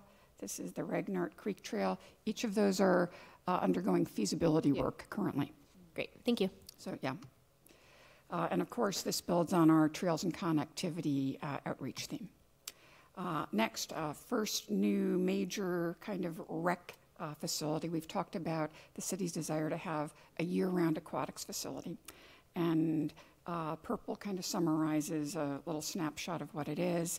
The potential elements are recapped in that chart. We've talked about those in the past.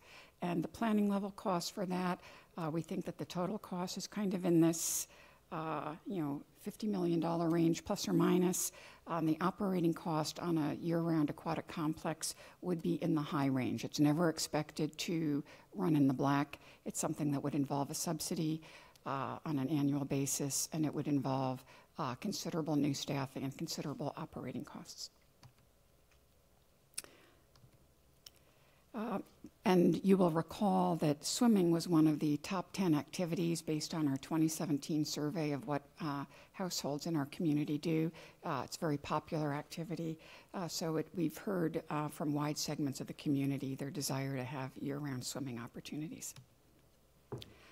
The second major facility is a indoor gymnasium complex coupled with a multi-use recreation center. The purple describes it, and the potential elements we would be able to accommodate basketball, spectators, other kinds of sports, a range of activities in such a center. And for each of these major facilities, at such a time as we're ready to pursue them, we certainly recommend preparing a marketing analysis and business plan and coming up with a refined program and more refined costs. This was another element that is recommended for consideration when we move forward with our Memorial Park Master Plan. It's something that could be sited at that location. Planning level cost for this kind of facility is in the $30 to $40 million range, and would be not as expensive a facility to operate as an aquatic complex. And that would build on our community's desire to have more varied recreation opportunities. We don't have a single full-size basketball court, and we've got no indoor gym to offer. Third major facility is a performing and fine arts center. The purple is a little bit of description and the kind of elements that this sample cost range is based upon. Those are in the middle in black. The planning level costs on this are in the 60, 80 plus $60 to $100 million range potentially.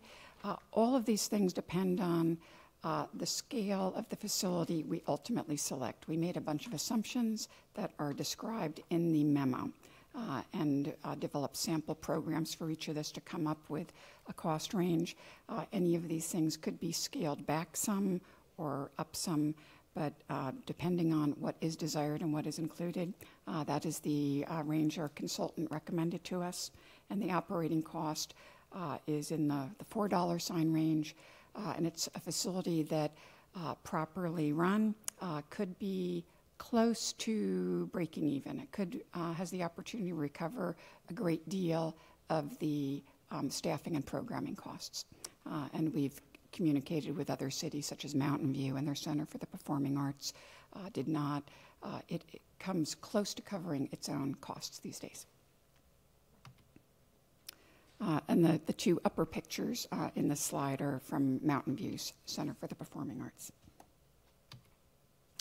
And of course, one of our 12 key outreach themes is community's interest in supporting the arts.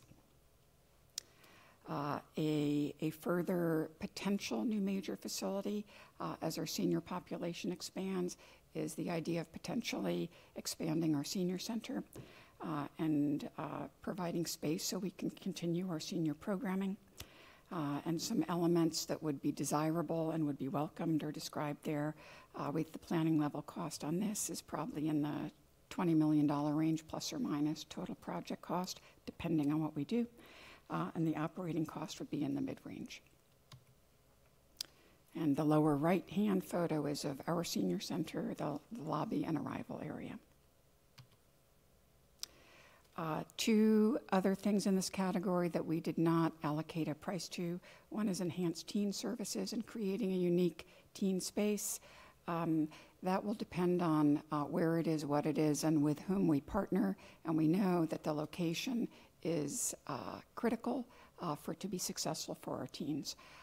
And another potential major investment is replacing or repurposing existing buildings, such as the ones at Monte Vista Park and Recreation Center or Wilson Park or Portal Park. And our Public Works Department is amidst a very thorough study where they are evaluating and assessing each of our major city facilities and our major buildings, and they are looking at HVAC, they're looking at all the systems, their use life, and they are getting ready to present a first wave of information, I believe later this month.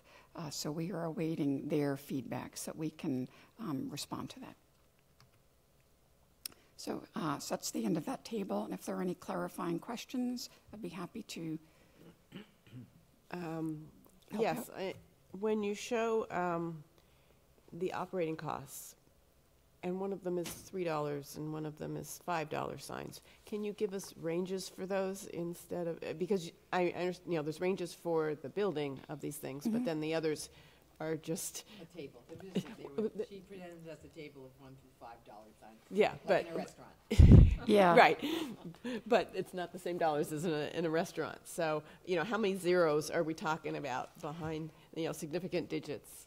Yeah, we did not develop that information. It depends pretty specifically on the scale of what we build. So we did not say that this one is 50,000, this one is 200,000.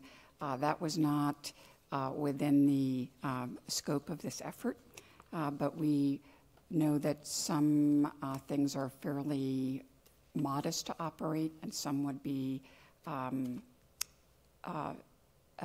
much more significant change in resources. So that information is not in this report.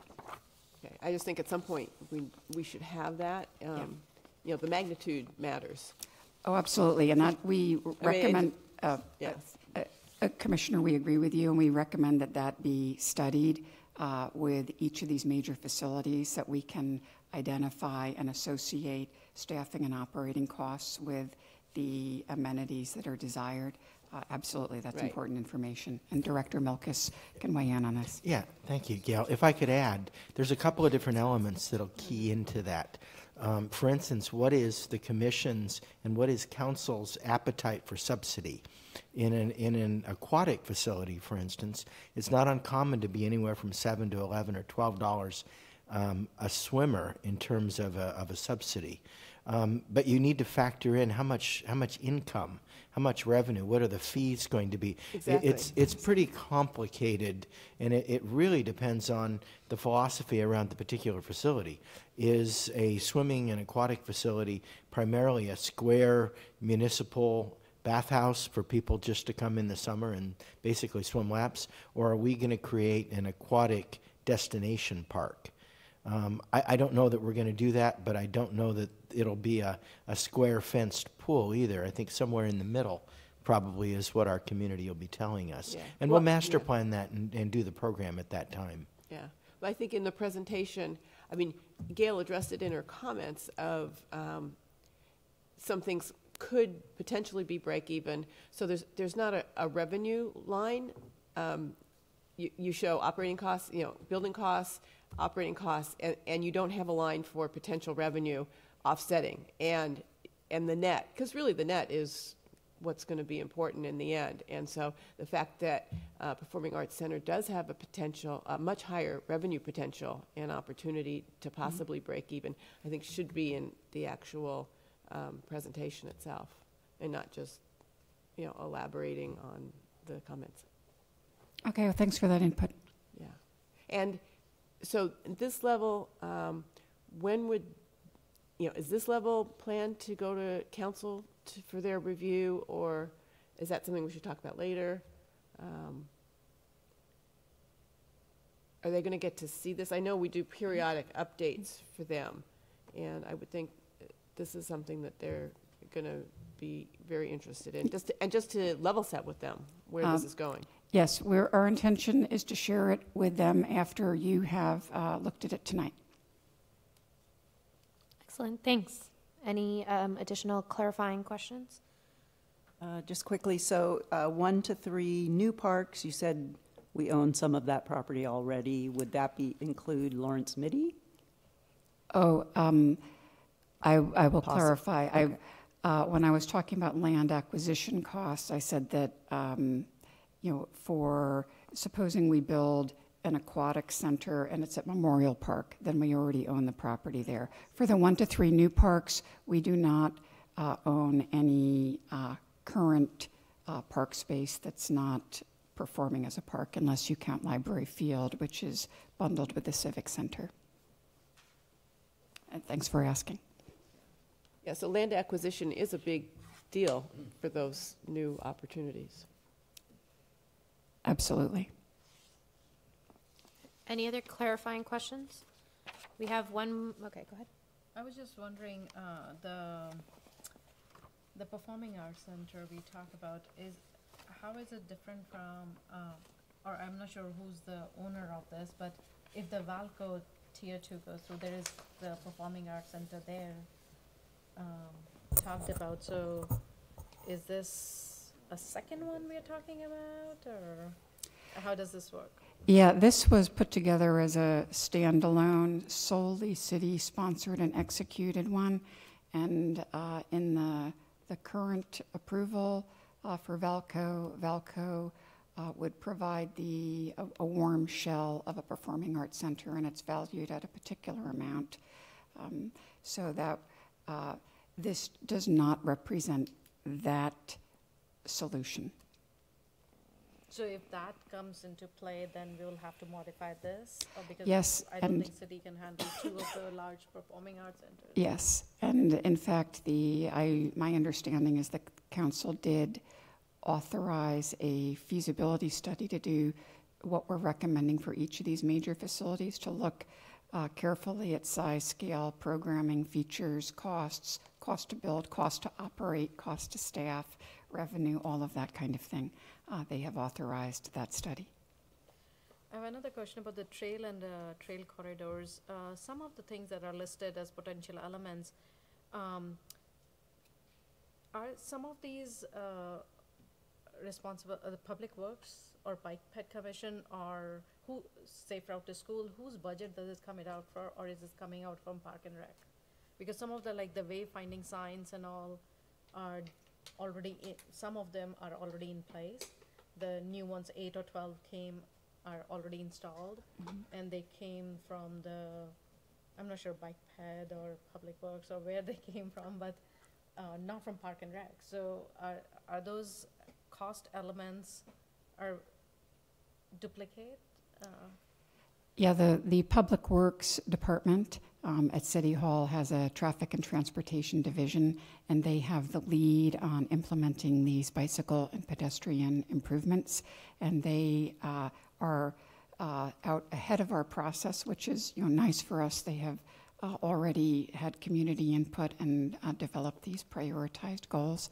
So a number of their top priority projects are already in the capital improvement program and are being pursued. So we are in communication with Public Works staff on that, but we did not separately cost them because they've already done that work in their plans, and they're already pursuing the implementation. And so, and also the trails, the different trail, what falls under Park and Rec and what is not? Like, is Junipero Serra Trail part of, like, built and maintained by Park and Rec, or is it done by Public Works, or who funds it, or Regnat Creek, or the trail that has been donated to Park and Rec? So, are they separate entities? They fall under this large umbrella, or they're maintained by somebody else, some other department's budget? Yeah, all of our other trails in town have been developed by the Public Works Department, and they are maintained by the Public Works Department. The one exception is that the Stevens Creek Trail and the Stevens Creek Corridor, the ranger function is housed within Recreation and Community Services, so that piece of it. But that is the only trail that has a ranger service provided. Okay. Great. All right, before we go into discussion, we have one. That's fine. Yeah. I have the other table and the funding to go over. There were questions in the middle for us on the first part. So,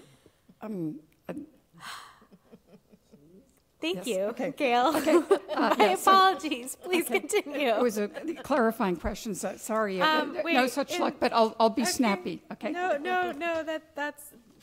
That's my brain. Okay. In that I case, didn't please tell you I wasn't continue. done. Okay, then we'll zip. Okay, then Table 2. These are the items that are in Table 2. One was nature play and adding nature play to existing playgrounds. There's a planning level cost there. All-inclusive play, this planning level cost assumes adding a kind of a all-inclusive play features to an existing playground, but not a standalone, acre-size one like Magical Bridge or Rotary Play Garden. That would be more expensive than this. Water play, I've kind of recapped the recommendations that you saw in September. So planning level cost for adding water play features depending on the scale. And improving outdoor space so that we can do more of what Kim Callum presented to you this evening, do that better and in more locations more successfully. This assumes improving several park sites with better infrastructure. Multi-use sport field. The planning level cost to achieve one if space becomes available is shown here, and all of these things are based on the assumptions in the staff report. Cricket field, the recommendation was to develop a community-sized field that could accommodate adult play as well as youth play. If that space became available, this would be the planning level cost for that item. And this last slide, that's Creekside Park, shown there on the lower right. Some photos of field play. Basketball courts, we know there's high desire for that. What it would cost to do a full-size court on one of our parks. Pickleball, adding pickleball really would depend on whether we are restriping existing tennis courts or building a new complex. The cost for restriping and nets and resurfacing and that sort of thing is obviously much more affordable than building a new multi-court complex. Dog park and dog areas, we're looking to add more and distribute them geographically. Planning level cost for a complete dog park with amenities is in the range shown on the bottom in the teal on each of these. And that's total project cost, once again, with soft costs built in. Gardens on added recreation elements. We're looking to, there's high interest in having more community gardens in this town. And also, this commission has supported pursuing a healing garden, as well as other garden types. The planning level cost to get rolling on adding community gardens is in this range. They would need ADA access, raised beds for full access to the wider community, irrigation, all those sorts of things. So that's a cost for that type of addition. And you'll recall that gardening is in the top 10 activities among our residents, according to our last survey. Increasing our outdoor recreation diversity, and you'll recognize that photo from Kim Callum's presentation on our neighborhood events program. We'd love to increase the diversity of what we can do in our parks and we'd like to tackle that on an annual basis, add outdoor ping pong tables, add all kinds of things. So a recommended allowance to pursue that is shown in teal. And another recommended allowance to make our parks more inviting, more welcoming, more comfortable with benches, with artwork, with interpretive elements, drinking fountains, shade, all those kinds of things, Wi-Fi, all the things our residents have would love to see more of. We'd like to take that on and start improving our parks and diversify where those improvements occur.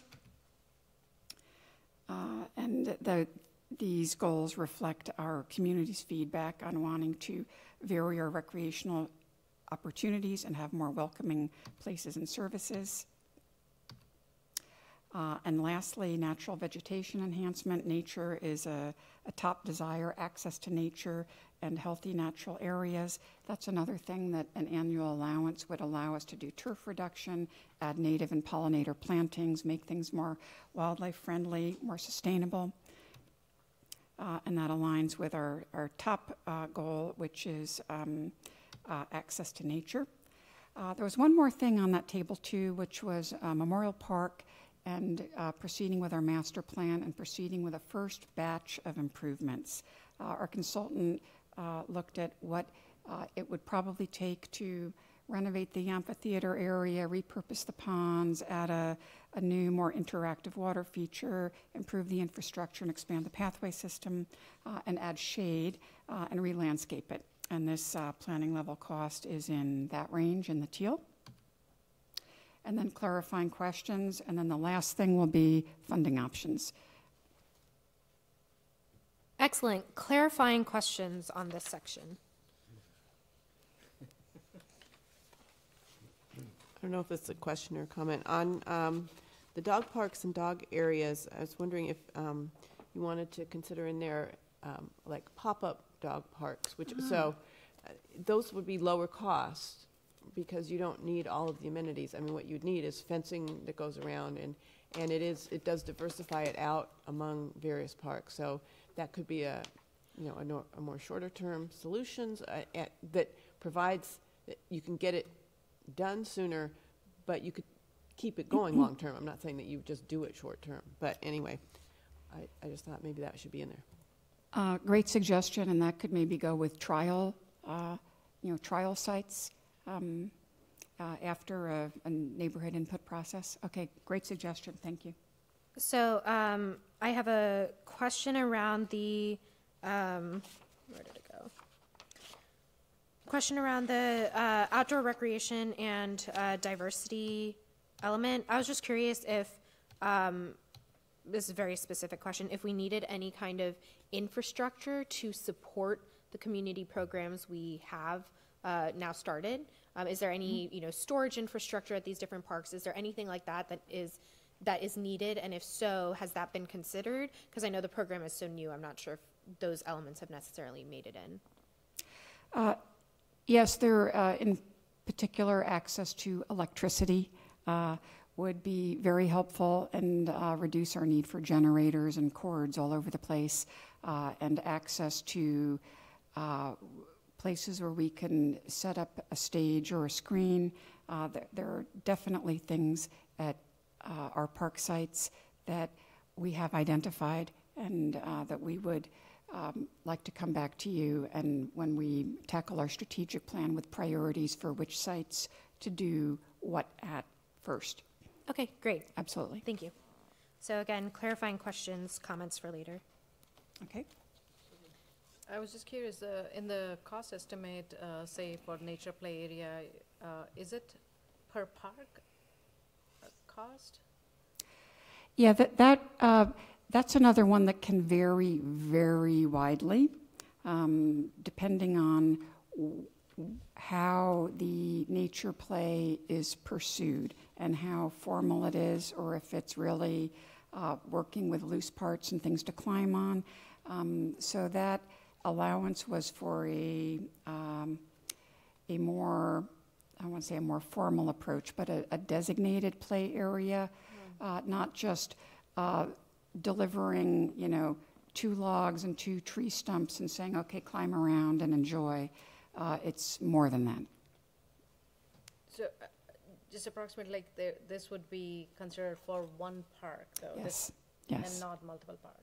So Yes, if that was the city- intention. If they want to go for more parks, then that multiplies that many times. Yes. Okay, so to your last slide about Memorial Park and the 10 to 13 million, I think I got that right. So is that like interim funding for improvement until we implement the citywide master plan or the specific master plan to Memorial Park? Is that sort of an interim budget? It's intended to be a look ahead on what was identified in the table that came to you in September that said what we heard from the community that they're really looking for at Memorial Park in all instances. We want to keep an amphitheater. We want it to be a better amphitheater and better performance space, better circulation. The ponds need to be addressed, and there's some infrastructure issues, and there's some re-landscaping needed. So in kind of any scenario, we were assuming that could be a first wave of improvement. So that reflects what came to you in the table back in September. Okay. So to piggyback on Helene's question, so that would not include if we made a performing arts center there, or if we made an aquatic center there, or if we made a gym complex there. That's sort of all the background stuff. Correct. Excellent. All right, let's go ahead and continue. Okay, home stretch. Funding sources. A memo came to you with kind of a recap of how we currently fund projects through the general fund, the capital improvement fund, the capital reserve, and then the Stevens Creek Corridor Park has had its own designated funding. Those projects are deemed complete.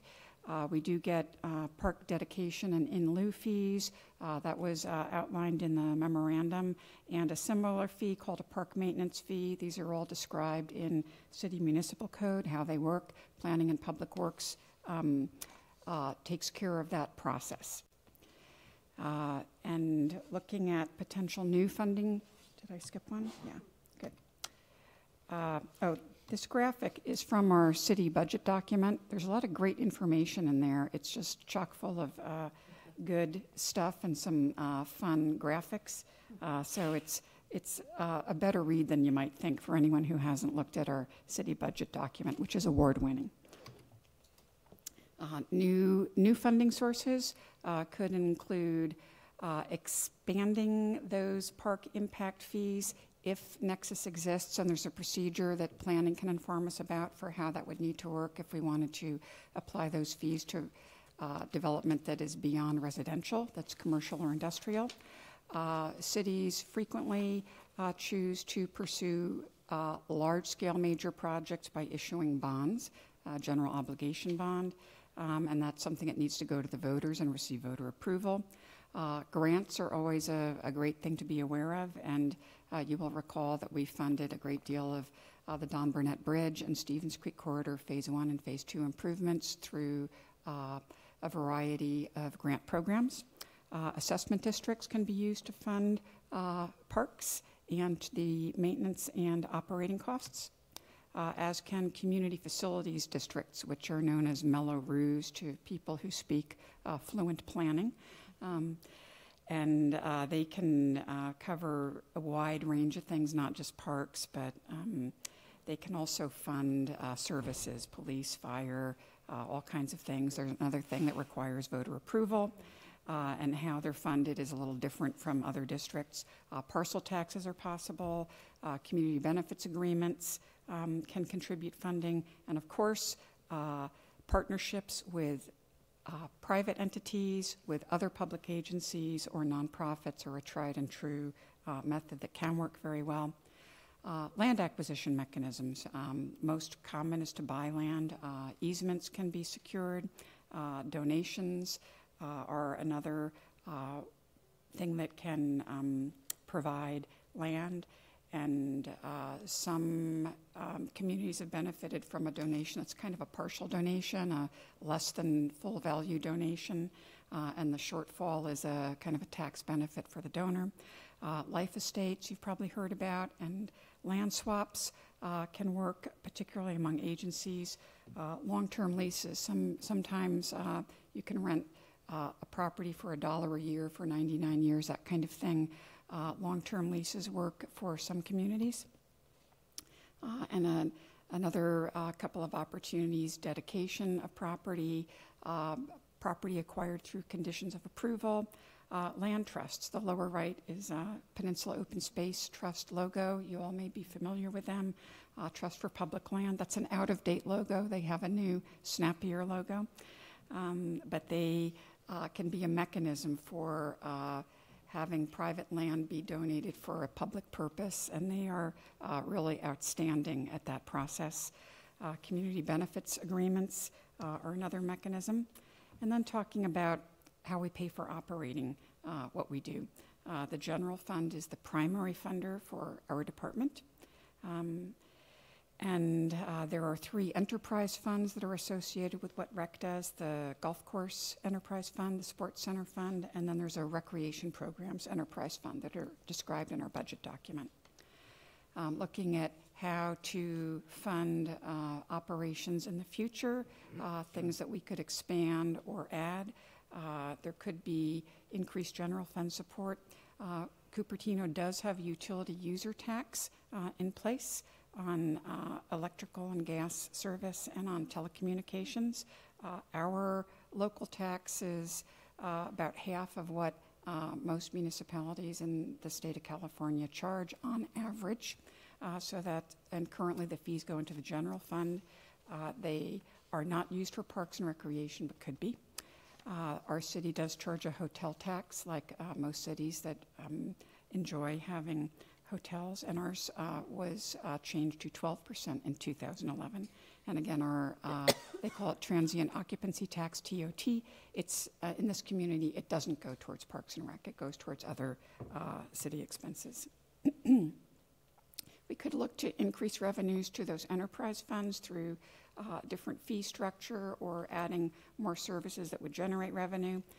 We could expand user fees, and you'll recall in our goals and objectives, we recommended defining a fee philosophy that's a lot more explicit about how we charge, what we charge for, what our cost recovery goals are, that sort of thing. Assessment districts and community facility districts can also fund operations, not just capital improvements. And I think we're on the home stretch here.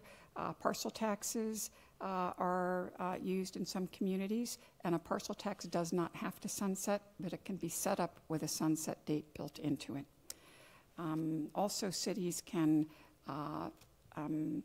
levy taxes on certain things. Usually it's a local sales tax. That's the most common type of local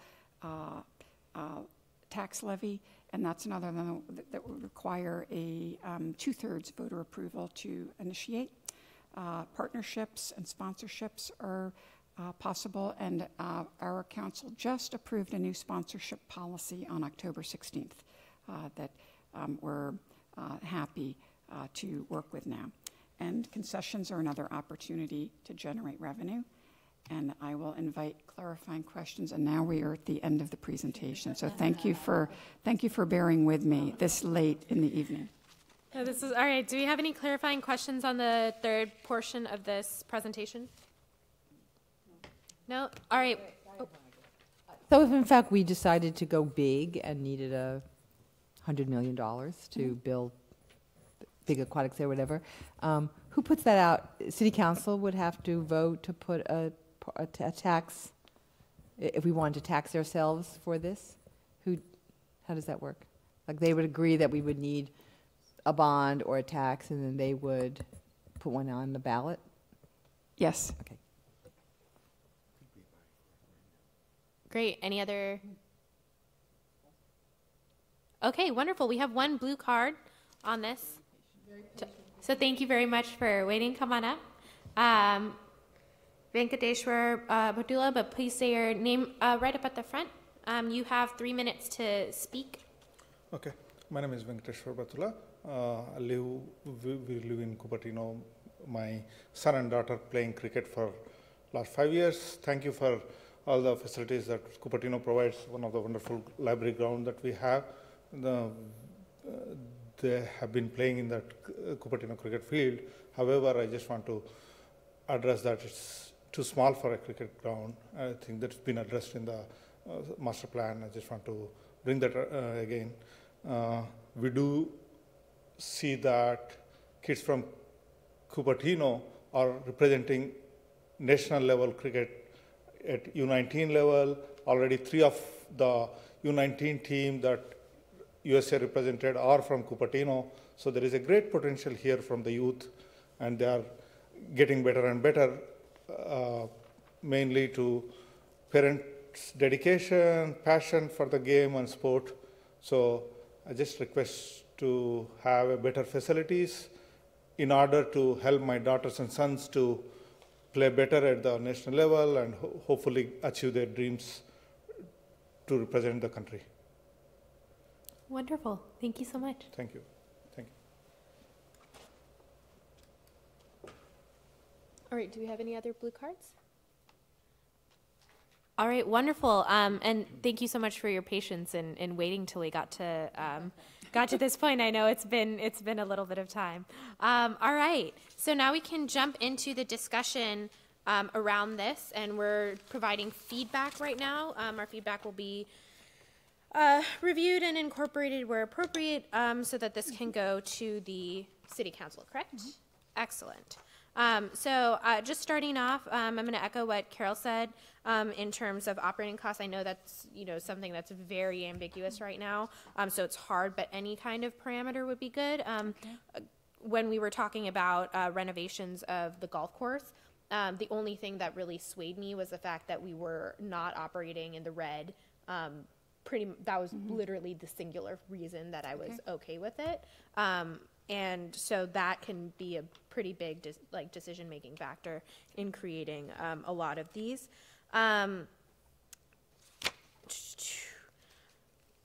am a big fan of the arts, as a person who used to dance and sing for most of my life, but I'm still very... hopefully we can incorporate it in Valco, and that would be great. But if not, I mean, there are physical places in Cupertino where we could potentially partner and not necessarily have to start from the ground up. So that would be all of these things. I think should always take a private partnership first approach, or if there's a public institution that holds it, always start with that and then go to this. And I know that this is just doing feasibility and all that, but the other thing is that I think isolating this, and it's probably radical, but isolating the teen center and the senior center as 2 different things, it would be great to bring them together. I think there's nothing that creates cohesion and community like overlapping the physical spaces that 2 different sectors of the community might be involved in. And so I think we don't necessarily need to have isolated spaces for some of this stuff. I think it can be a multi-purpose area. And then also around the teen services, I was really impressed with the on-the-road approach that Danny had developed. And if we see that that's working, then maybe maybe we just modify what teen centers in Cupertino look like, decentralized instead of centralized. That was it for me in terms of general question, comments. Is there a particular reason why the hotel tax isn't allocated for Parks and Rec, or is that just what the City Council decided? Yeah, I did not discuss with the finance director, but it has been our practice what funding sources go for what purposes, and in some cases there are constraints about what uses are or are not possible. But the memo outlined what other communities do, and that there is latitude in what gets assigned for what purpose. Great, thank you. And I should have led with that. It's very hard to take all of the input, all of the feedback, all of the information and weave it into something that's so comprehensive. So thank you for a really fantastic presentation. I know, I'm sure the commissioners have feedback, comments that you want to I think I incorporate. snuck my feedback into my comments. My questions. I realize you're going to present this to council, and they're the ones with the tough decisions and looking at the funding and everything. So I just think it's very comprehensive. So Thank you. that's my comment. Yeah, my feedback also is, so it's very concise because it's a big, huge topic, and even I, because I understand it. And we don't really make these decisions. We've already made these decisions, and what you did was put them down for us. So we've already said, these are we, meaning also our community, not just we, have said, these are the 10 things we want, these are the 5 top priorities. You've named them, we've asked you to look into them, and now really we're at a place where the city council has to help make that decision and also has to decide, you know, how big a bite we take for funding it. But you've taken all the input, and thank you, the community's given and we've given, made a pretty precise, you know, you've rationed it down to a set of things that are bite-sized, and this would all be fabulous in our community, and we'll have to make some decisions about it. So thank you very much. Thank you. All right, so I did have 2 more comments. It would be one of the things that was really, really important for all of us, I think, when we were talking about any of these facilities, is making sure that the city council is reminded to take into consideration the traffic and logistics impact. And if just to put that in here so that they are aware that, you know, we're not just looking at a fine arts independent structure, that would also involve parking, and that there are all these other logistics factors that I think is important to bring up front really quickly. I think I'd love to have all of the above, but understanding what that looks like and making sure it's on the top of their mind is really important. Maybe just plopping that in when we're talking about the trails and things like that. And then the other thing is that any place that we can overlap functionalities of buildings. And I'm sure that the city council will talk about it, but even to say, like, these don't need to be standalone, just to have a line somewhere in here so that it triggers that thought process for them as well, that there can be overlap for a lot of these projects would be really, I think, helpful for them. Okay. Great. Wonderful. Thank you again. You did an incredible job, and you've been doing an incredible job, and this is a very, very comprehensive piece of information. Thank you, commissioners. All right. Oh, wait. Yes. No, just kidding. I forgot one thing. Which is that we are compiling all this great work that you have been reviewing, and the consultant team has suggested, and we concur, that it would be great to include any quotes or comments that you as commissioners would like to add into the document. And in particular, they're looking for comments or thoughts that relate to the categories that the chapters will be. So we will send you a list, and if you would like to have a quote, something, any input you have or comment that you would like to have included in the document and attributed to you, there's an opportunity for that, because you've done all this work all these months. And so we have a couple of fun topics, and we'll invite you to weigh in if you would like to be quoted. Great. I think, we all have some big mouths. We can all very easily add to that. So thank you for giving us an opportunity also to speak to what we've been working on together for a number of years. So Great. Then we'll follow up with an email with the details. Great. Thank you so much. Thank you, commissioners. All right. With that, we can go to the work plan, and I'm just looking for the 2018-2019 draft work plan. This is, we have moved the December meeting, I believe, from the first Thursday to the second Thursday.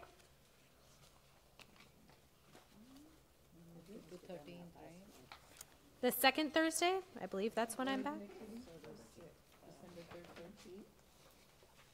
Yeah. Yes. Is there any, are there still conflicts? I have a conflict, yeah. Okay, is there any other, do we need to reassess the date? I'd rather do that now than via, or unless you guys are tapped out, then we can do that via email if we need to. Well, if this is good for everyone, I'll just go to my other event and then come. Pop over. Okay. I'm good. I think I'm good. Okay, excellent. If you guys want to take a quick look at the work plan, and coming up for, oh dear. Weren't we also changing the January meeting? Yes, we're not going to do it right away. I think we're doing the second one, but we can adjust that in We December. didn't choose a date. We didn't choose a date? No, staff was looking into when the availability of the Is room the and so space. forth. Okay. So actually, since everyone has their calendars out, the two potential dates that we have so far would either be January 10th or the 14th. Would either of those work for the commission? January 10th. The 10th is a Thursday, the 14th is a Monday. Either's fine with me. Let's stick with Thursday for consistency's sake, Okay. if that works for everyone. If for whatever reason this needs to change, we can change it next meeting, of course. January. Yeah. So is that, we're moving the meeting, right? It's not a special, an additional meeting? Is that- We're moving. Because of the date change, it will also count as a special meeting, but it really Oh, okay. is just to move. So we're moving the from the 3rd third to the 10th, so to the a 10th. week Okay. later. Yes. Okay, excellent. So, tentatively set that for the January date. Coming up in our December meeting, we have the Cupertino shuttle survey results. I'm so excited. The bike ped commission presentation, Deceiver property presentation, electronic sign presentation, the commission priorities for the city work plan, and the citywide parks and recreation system master plan. And because today I am pulling the organizational structure new business item out, we can move that to our December meeting as well. Great, so we will move that to our December meeting. That seems like a very hefty meeting. I don't think we can really push it either.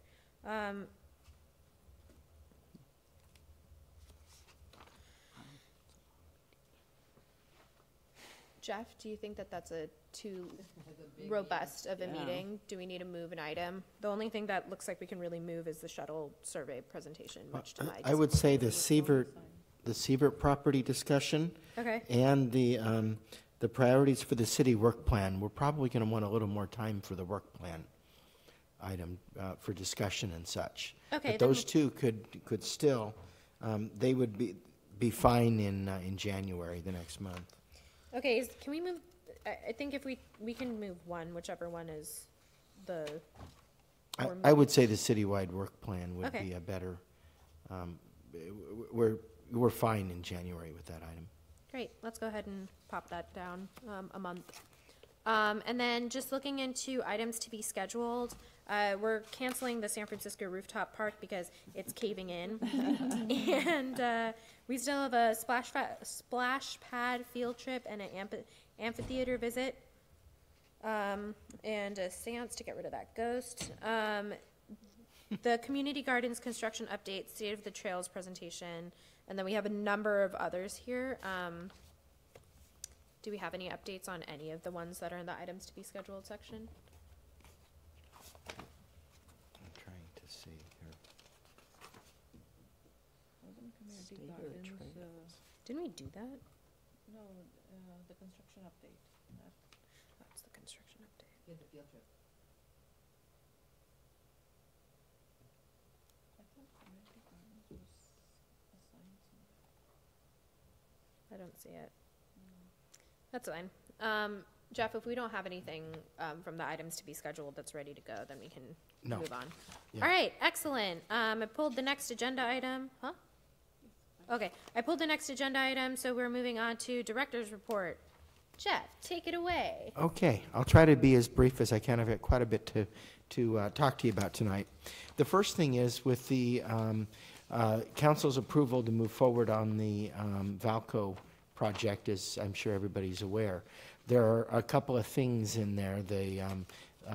The new City Hall building, the warm shell, as well as the feasibility study for the Performing Arts Center. Those are both priorities for the city. As a result, some of the CIP, the capital improvement projects that we had approved earlier, have been deferred. And so I need to tell you that some of these will be okay being deferred. Some will have an impact within the community right away. First one is the Community Gardens project. We're going to continue to work. We're going to continue to work with that project. We'll be cleaning up the area and getting it ready, but we'll be bringing that project back to council in the early part of spring in order to talk a little bit more about reauthorizing what we do with that project. That still, of course, is open for your consideration and recommendations to council. But right now, that's where that one is at. There were some park signs that were expensive, but I think that we're able to defer those. The turtle habitat project, as well as the sports center upgrades. Again, it's a matter of not as much funding in some cases as it is capacity for the planning staff within Public Works to be able to do all of these projects at once. So we're having to say, we know we're under a deadline. For City Hall, for instance, we have to plan for a temporary City Hall, which is going to take quite a bit of effort to figure out where do you house people, and do we lease space, or do we use trailers, and what is the impact to that. But I can commit, of course, to coming to you and reporting whatever impact there will be in terms of that, those situations.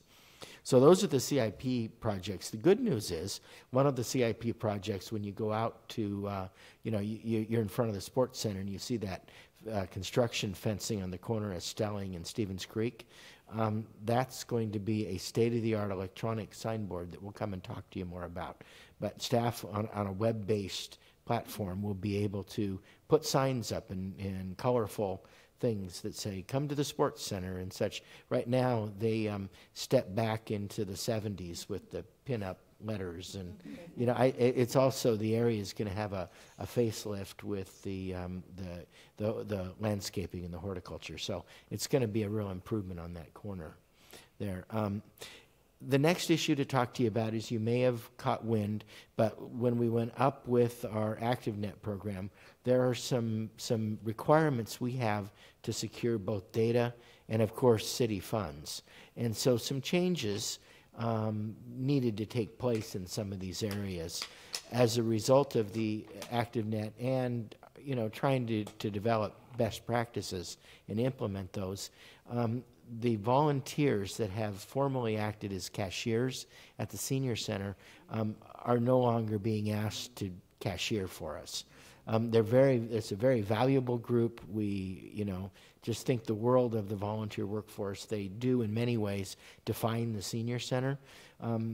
But in order to ensure that we safeguard our city funds and the data is a concern, because now, as you know, we're live at all of our facilities with the same program. And so formally, you could go in the senior center and sign up for only senior center programs, and that was the information that you received, or you could see. Now, anybody with access to ActiveNet has access to everybody's information. And so in working with our risk management folks and others, it's very clear that we had to make what I consider to be a very difficult and challenging decision, but I think it's the right decision. But I wanted to let you know, and so that you were aware that that was, that's been a concern for us. Talk to you a little bit about the array of events. This last week has been just absolutely amazing. We did a Monster Mash, which was a party for younger children. Approximately 190 people came. Of course, we had our ever successful Pizza and Politics. We had our Harvest Wildlife Festival that was, we had literally thousands of people that came to that. Of course, we're very, very proud of taking the mobile teen program out to the teens with the Lawson Middle School program. I think we've done 3 of those now, and everything is pointing toward a lot of success. The teens themselves programmed one heck of a haunted house for teens in the existing teen center last weekend, and I'm wondering the sounds we've been hearing from behind the walls. I wonder if some of those have escaped and come here. In any event, we'd invite you all, of course, to take part in our annual tree lighting ceremony that takes place this year on November 30th. And, I know staff are working hard already to get ready for that. A couple of other things to share with you. We took to council not too long ago an item that would adjust our citywide work plan with the intention of taking some things off so that we would have capacity to work on our strategic plan, as well as concerns we had with being able to partake and work through with the with the other construction projects and what can we, in doing our part. So we altered, at the same time the CIP, we altered our work plan. But one item came out of that you may be very much of interest in, and that's, as you remember last month, we had a presentation on the off-leash dog park. In order for my team to spend time on it, it needed to be added to the work plan, even though we knew that we probably wouldn't have the time and capacity to work on it till, perhaps into the early spring, but it was still part of this work plan. We needed to add it. Well, council didn't approve that, but what they did was they said, if you as the commission come back to them with a recommendation, that they would consider the, changing the, adding it back into either that or the future work plans at that time. So, yeah, didn't we already recommend to them that we wanted them to approve it? So I'm confused as to what exactly. Well, I think that they're looking for either something in writing or testimony. I'm not really sure what that process is, but I did make a point in my comments that you were in support, that the commission was in support of it. So again, the conclusion was, have them come recommend to us and talk with us, and at that point we'll make those decisions. Okay. So we can, when we have our discussion about the agenda for next month, we'll revisit that, and I'll probably pull it back up so we can spend 5 minutes and make a official, formal second whatever it is that will get it to start happening. Wasn't it recorded in our minutes that what the recommendation was? Isn't that a written document? We had a formal recommendation. Yeah. Well, we can. Didn't get approved. That's really what happened. Yeah. The council meeting is, of course, on video. We can go back and watch it again. But again, I was present. It was fairly late into the evening. But I think it's one of those, if it's important enough, you'll bring it back to us again type of situations. And so if that's the case, then we can arrange that. And I'm sure the amount of intense community support for this program we could probably leverage for a city council meeting too. If they would like us to do that, we can happily share the time and date. Is that something that Nisha as chair could draft, or some, maybe a couple of us, or I don't know, I guess that's Brown Act, but one person, and then, we sign it or something? I don't know. And attach it to the minutes? You know what? What we can do, staff can do, is check in with the city clerk. Yeah. Let's find out what kind of the rules are to ensure that we follow the Brown Act and are transparent in those kind of things. Great. Okay, the next thing I just wanted to mention to you is we went through that process. In fact, we mentioned it this evening about the code of conduct. I wanted to tell you that we've got some nifty posters that are in facilities, and we've been going about and unfortunately had several instances where staff have used it. In fact, we had one today. And so I just wanted to, recognize and give you a little feedback that has turned out to be a real productive tool for us, and so it's worked well. The last thing I want to mention to you is, and I don't know how we work this into the schedule, but I think it's important to do it, is we've started on our strategic planning effort.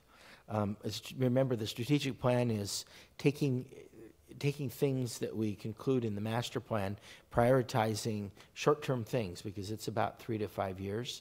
But at the same time, there's a whole lot of other project work that we would like to discuss in terms of priority. Let me give you some ideas of what we're talking about. It's basically, what do we keep? Are there things we shouldn't be doing as a department, programs or such? And what should we add? Where should our priorities be over the next 3 to 5 years? We're starting this process, although we know we can't finish it till adoption of the master plan. Let me give you some examples. What should really our philosophy be on fees? You know, should we, you know, what is our, we have some fees that are a dozen years old. Do we want to look at some of those fees, like our sports fees, that can become very controversial?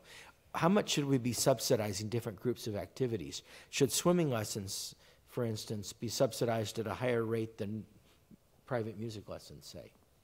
Those are questions. What projects out of the master plan, the low-hanging fruit, should we attack first? Should we be looking at things like spray features or additional off-leash areas or additional community garden space? Which are the priorities? We have value questions to ask, such as, should we be focusing more on children's activities to the detriment, perhaps, of adult activities if we end up with budget reductions at some point? Do we want Wi-Fi in our parks? Do we want fitness activities in our parks? I mean, these are, you know, the Wi-Fi particularly is a philosophical question. What should our golf course look like? Is that something that we should reopen and deal with it? How about our field permitting process? You know, we've used the same field permitting process for a long time. Should we be entertaining Sunday use? These are the kinds of questions that the strategic plan we need to ask. How do we approach diversity around our program offerings? How truly important, you know, how do we put our priorities on it? Do we say, you know, it's a priority of the commission and then staff to make sure that all of our marketing materials, say, are in more than one language? You know, here's a good one for you for the final one. What should our department's name be? Over the last 6 months, I've been introduced publicly in 8 different ways, including the Director of Public Works. Thank you, Mr. Borden, if you're watching. It's a compliment. So in any event, the strategic planning effort is, we're going to be looking at a laundry list of these, and we're going to want to come to you and say, you know, again, what is it maybe you think we should be focusing on? What shouldn't we? And really start to build this. Themes will emerge, such as we did in the master plan, and that'll give us a really good way to focus. Again, we want to do baby steps and work toward it, so that when the week after the master plan is adopted, we want to be talking about finishing this as well. So that concludes my report. And Amazing. Back to the chair. So I had a quick question about the all-inclusive playground. I know you said that the community gardens project, because it was in our CIP, has been postponed till the spring because of everything that the council has passed. Where does that impact our all-inclusive playground thing? Because I just remember the fact that there's like a potential grant opportunity, and how does that stack? Is it just not impacted? Right. Right now, it's not impacted, Okay. and I can tell you that with a very, very small, short window of opportunity to submit a competitive grant, Yeah. Gail put together an amazing grant application, and very comprehensive, very complete. It was delivered early to the county, Okay. and I think the number was 1.8 million toward that. Council did act toward telling us that they would help to match. I think it's 1.2, and then the fundraising efforts begin. I'm confident that our application was very good. The issue there is that it's a very, very competitive environment. Yeah. There's lots of applications within this area for that money. Let's see what happens. We should know, hopefully, in time for the December meeting where we land with that. Amazing. Thank you. Any other questions for Jeff? All right, Commissioner, report outs. No reports for me. I was gone most of the month, but I did have the opportunity to take my dog to the Pooch Plunge at Blackberry. It was amazing. There were dozens of dogs, some of which were in the pool, most of which were just running around having a great time. It's a fantastic facility. It's already fenced in. You know, if you could just block off the pool for other times, it would be a great place just to have dogs be able to run on the grass there. I mean, just for safety, you'd have to block off the pool, so you wouldn't need a lifeguard and all of that. But it was a terrific event, and the people and the dogs loved it, and that prompted me to go look at the Leadership 95014 presentation on the dogs, and they had a number of different things. One was the Dollyman Dog Park, another was these pop-ups, and I don't know if we're going to go back. Maybe we need to broaden our recommendation to the council to give them some options to talk about pop-ups as well. Maybe that's not as big of a commitment, but figure out a way to get to yes. All right, so I went to Park and Rec Commissioners Workshop that was organized by San Mateo County, and there were 25 to 30 commissioners from all the way from Half Moon Bay and Belmont and Brisbane. It was a great workshop, good presentation. Palo Alto City Manager, former city manager gave a talk. There was a talk on master plan, master plan journey, ADA work. So there was very good presentations, and if anybody gets an opportunity to go, they might do more of these. It would be fun to go to, and everybody had a dog park story. It was good. There were some good questions about talking, how the department and the commission work together, how to get response, council, department, commission. So there were good discussions. One thing was interesting. One of the department talked about the staff and the commission actually have an event together, yearly event to, you know, be on the same level before the year starts, like the work plan. So, which was an interesting concept, and I think San Mateo does that. So something to consider. The last 3 weeks on Thursday, I've been visiting Lawson Teen Center. Personal interest. It was really going well. The first week I saw maybe 9 students showed up. The next week there were 12, and today there were 15. So word of mouth. Posters have been put around the school, so that was very nice. It was very encouraging to see the same students coming back. The two highlights were, one, a very shy child whose mom was hanging around and would not leave the first day. The second 2 times, the child was there by herself, and you know, very happy. And the same one was a special need child who needs an assistant. One of the weeks the child was by themselves, and 3 weeks they were there. So that was the success of being at the school site, because it's a familiar environment.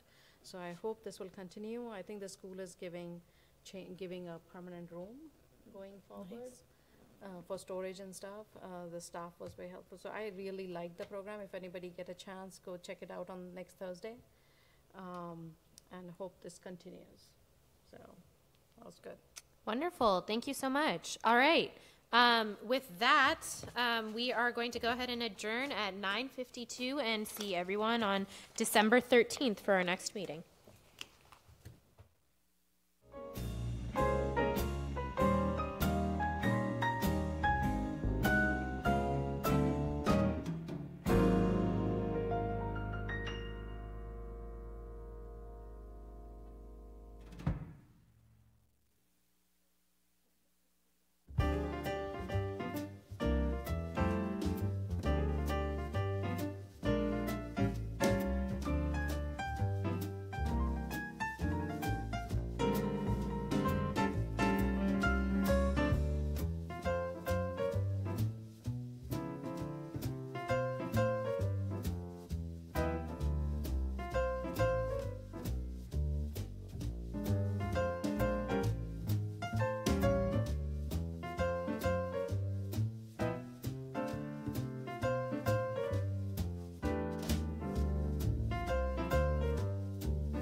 Starts out small.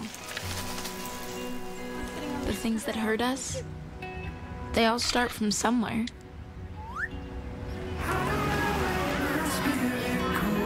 The words we say, the things we do, they can grow into something else. What was small and innocent can become big and sometimes scary. All it takes is one comment, one picture, one video for something to catch fire.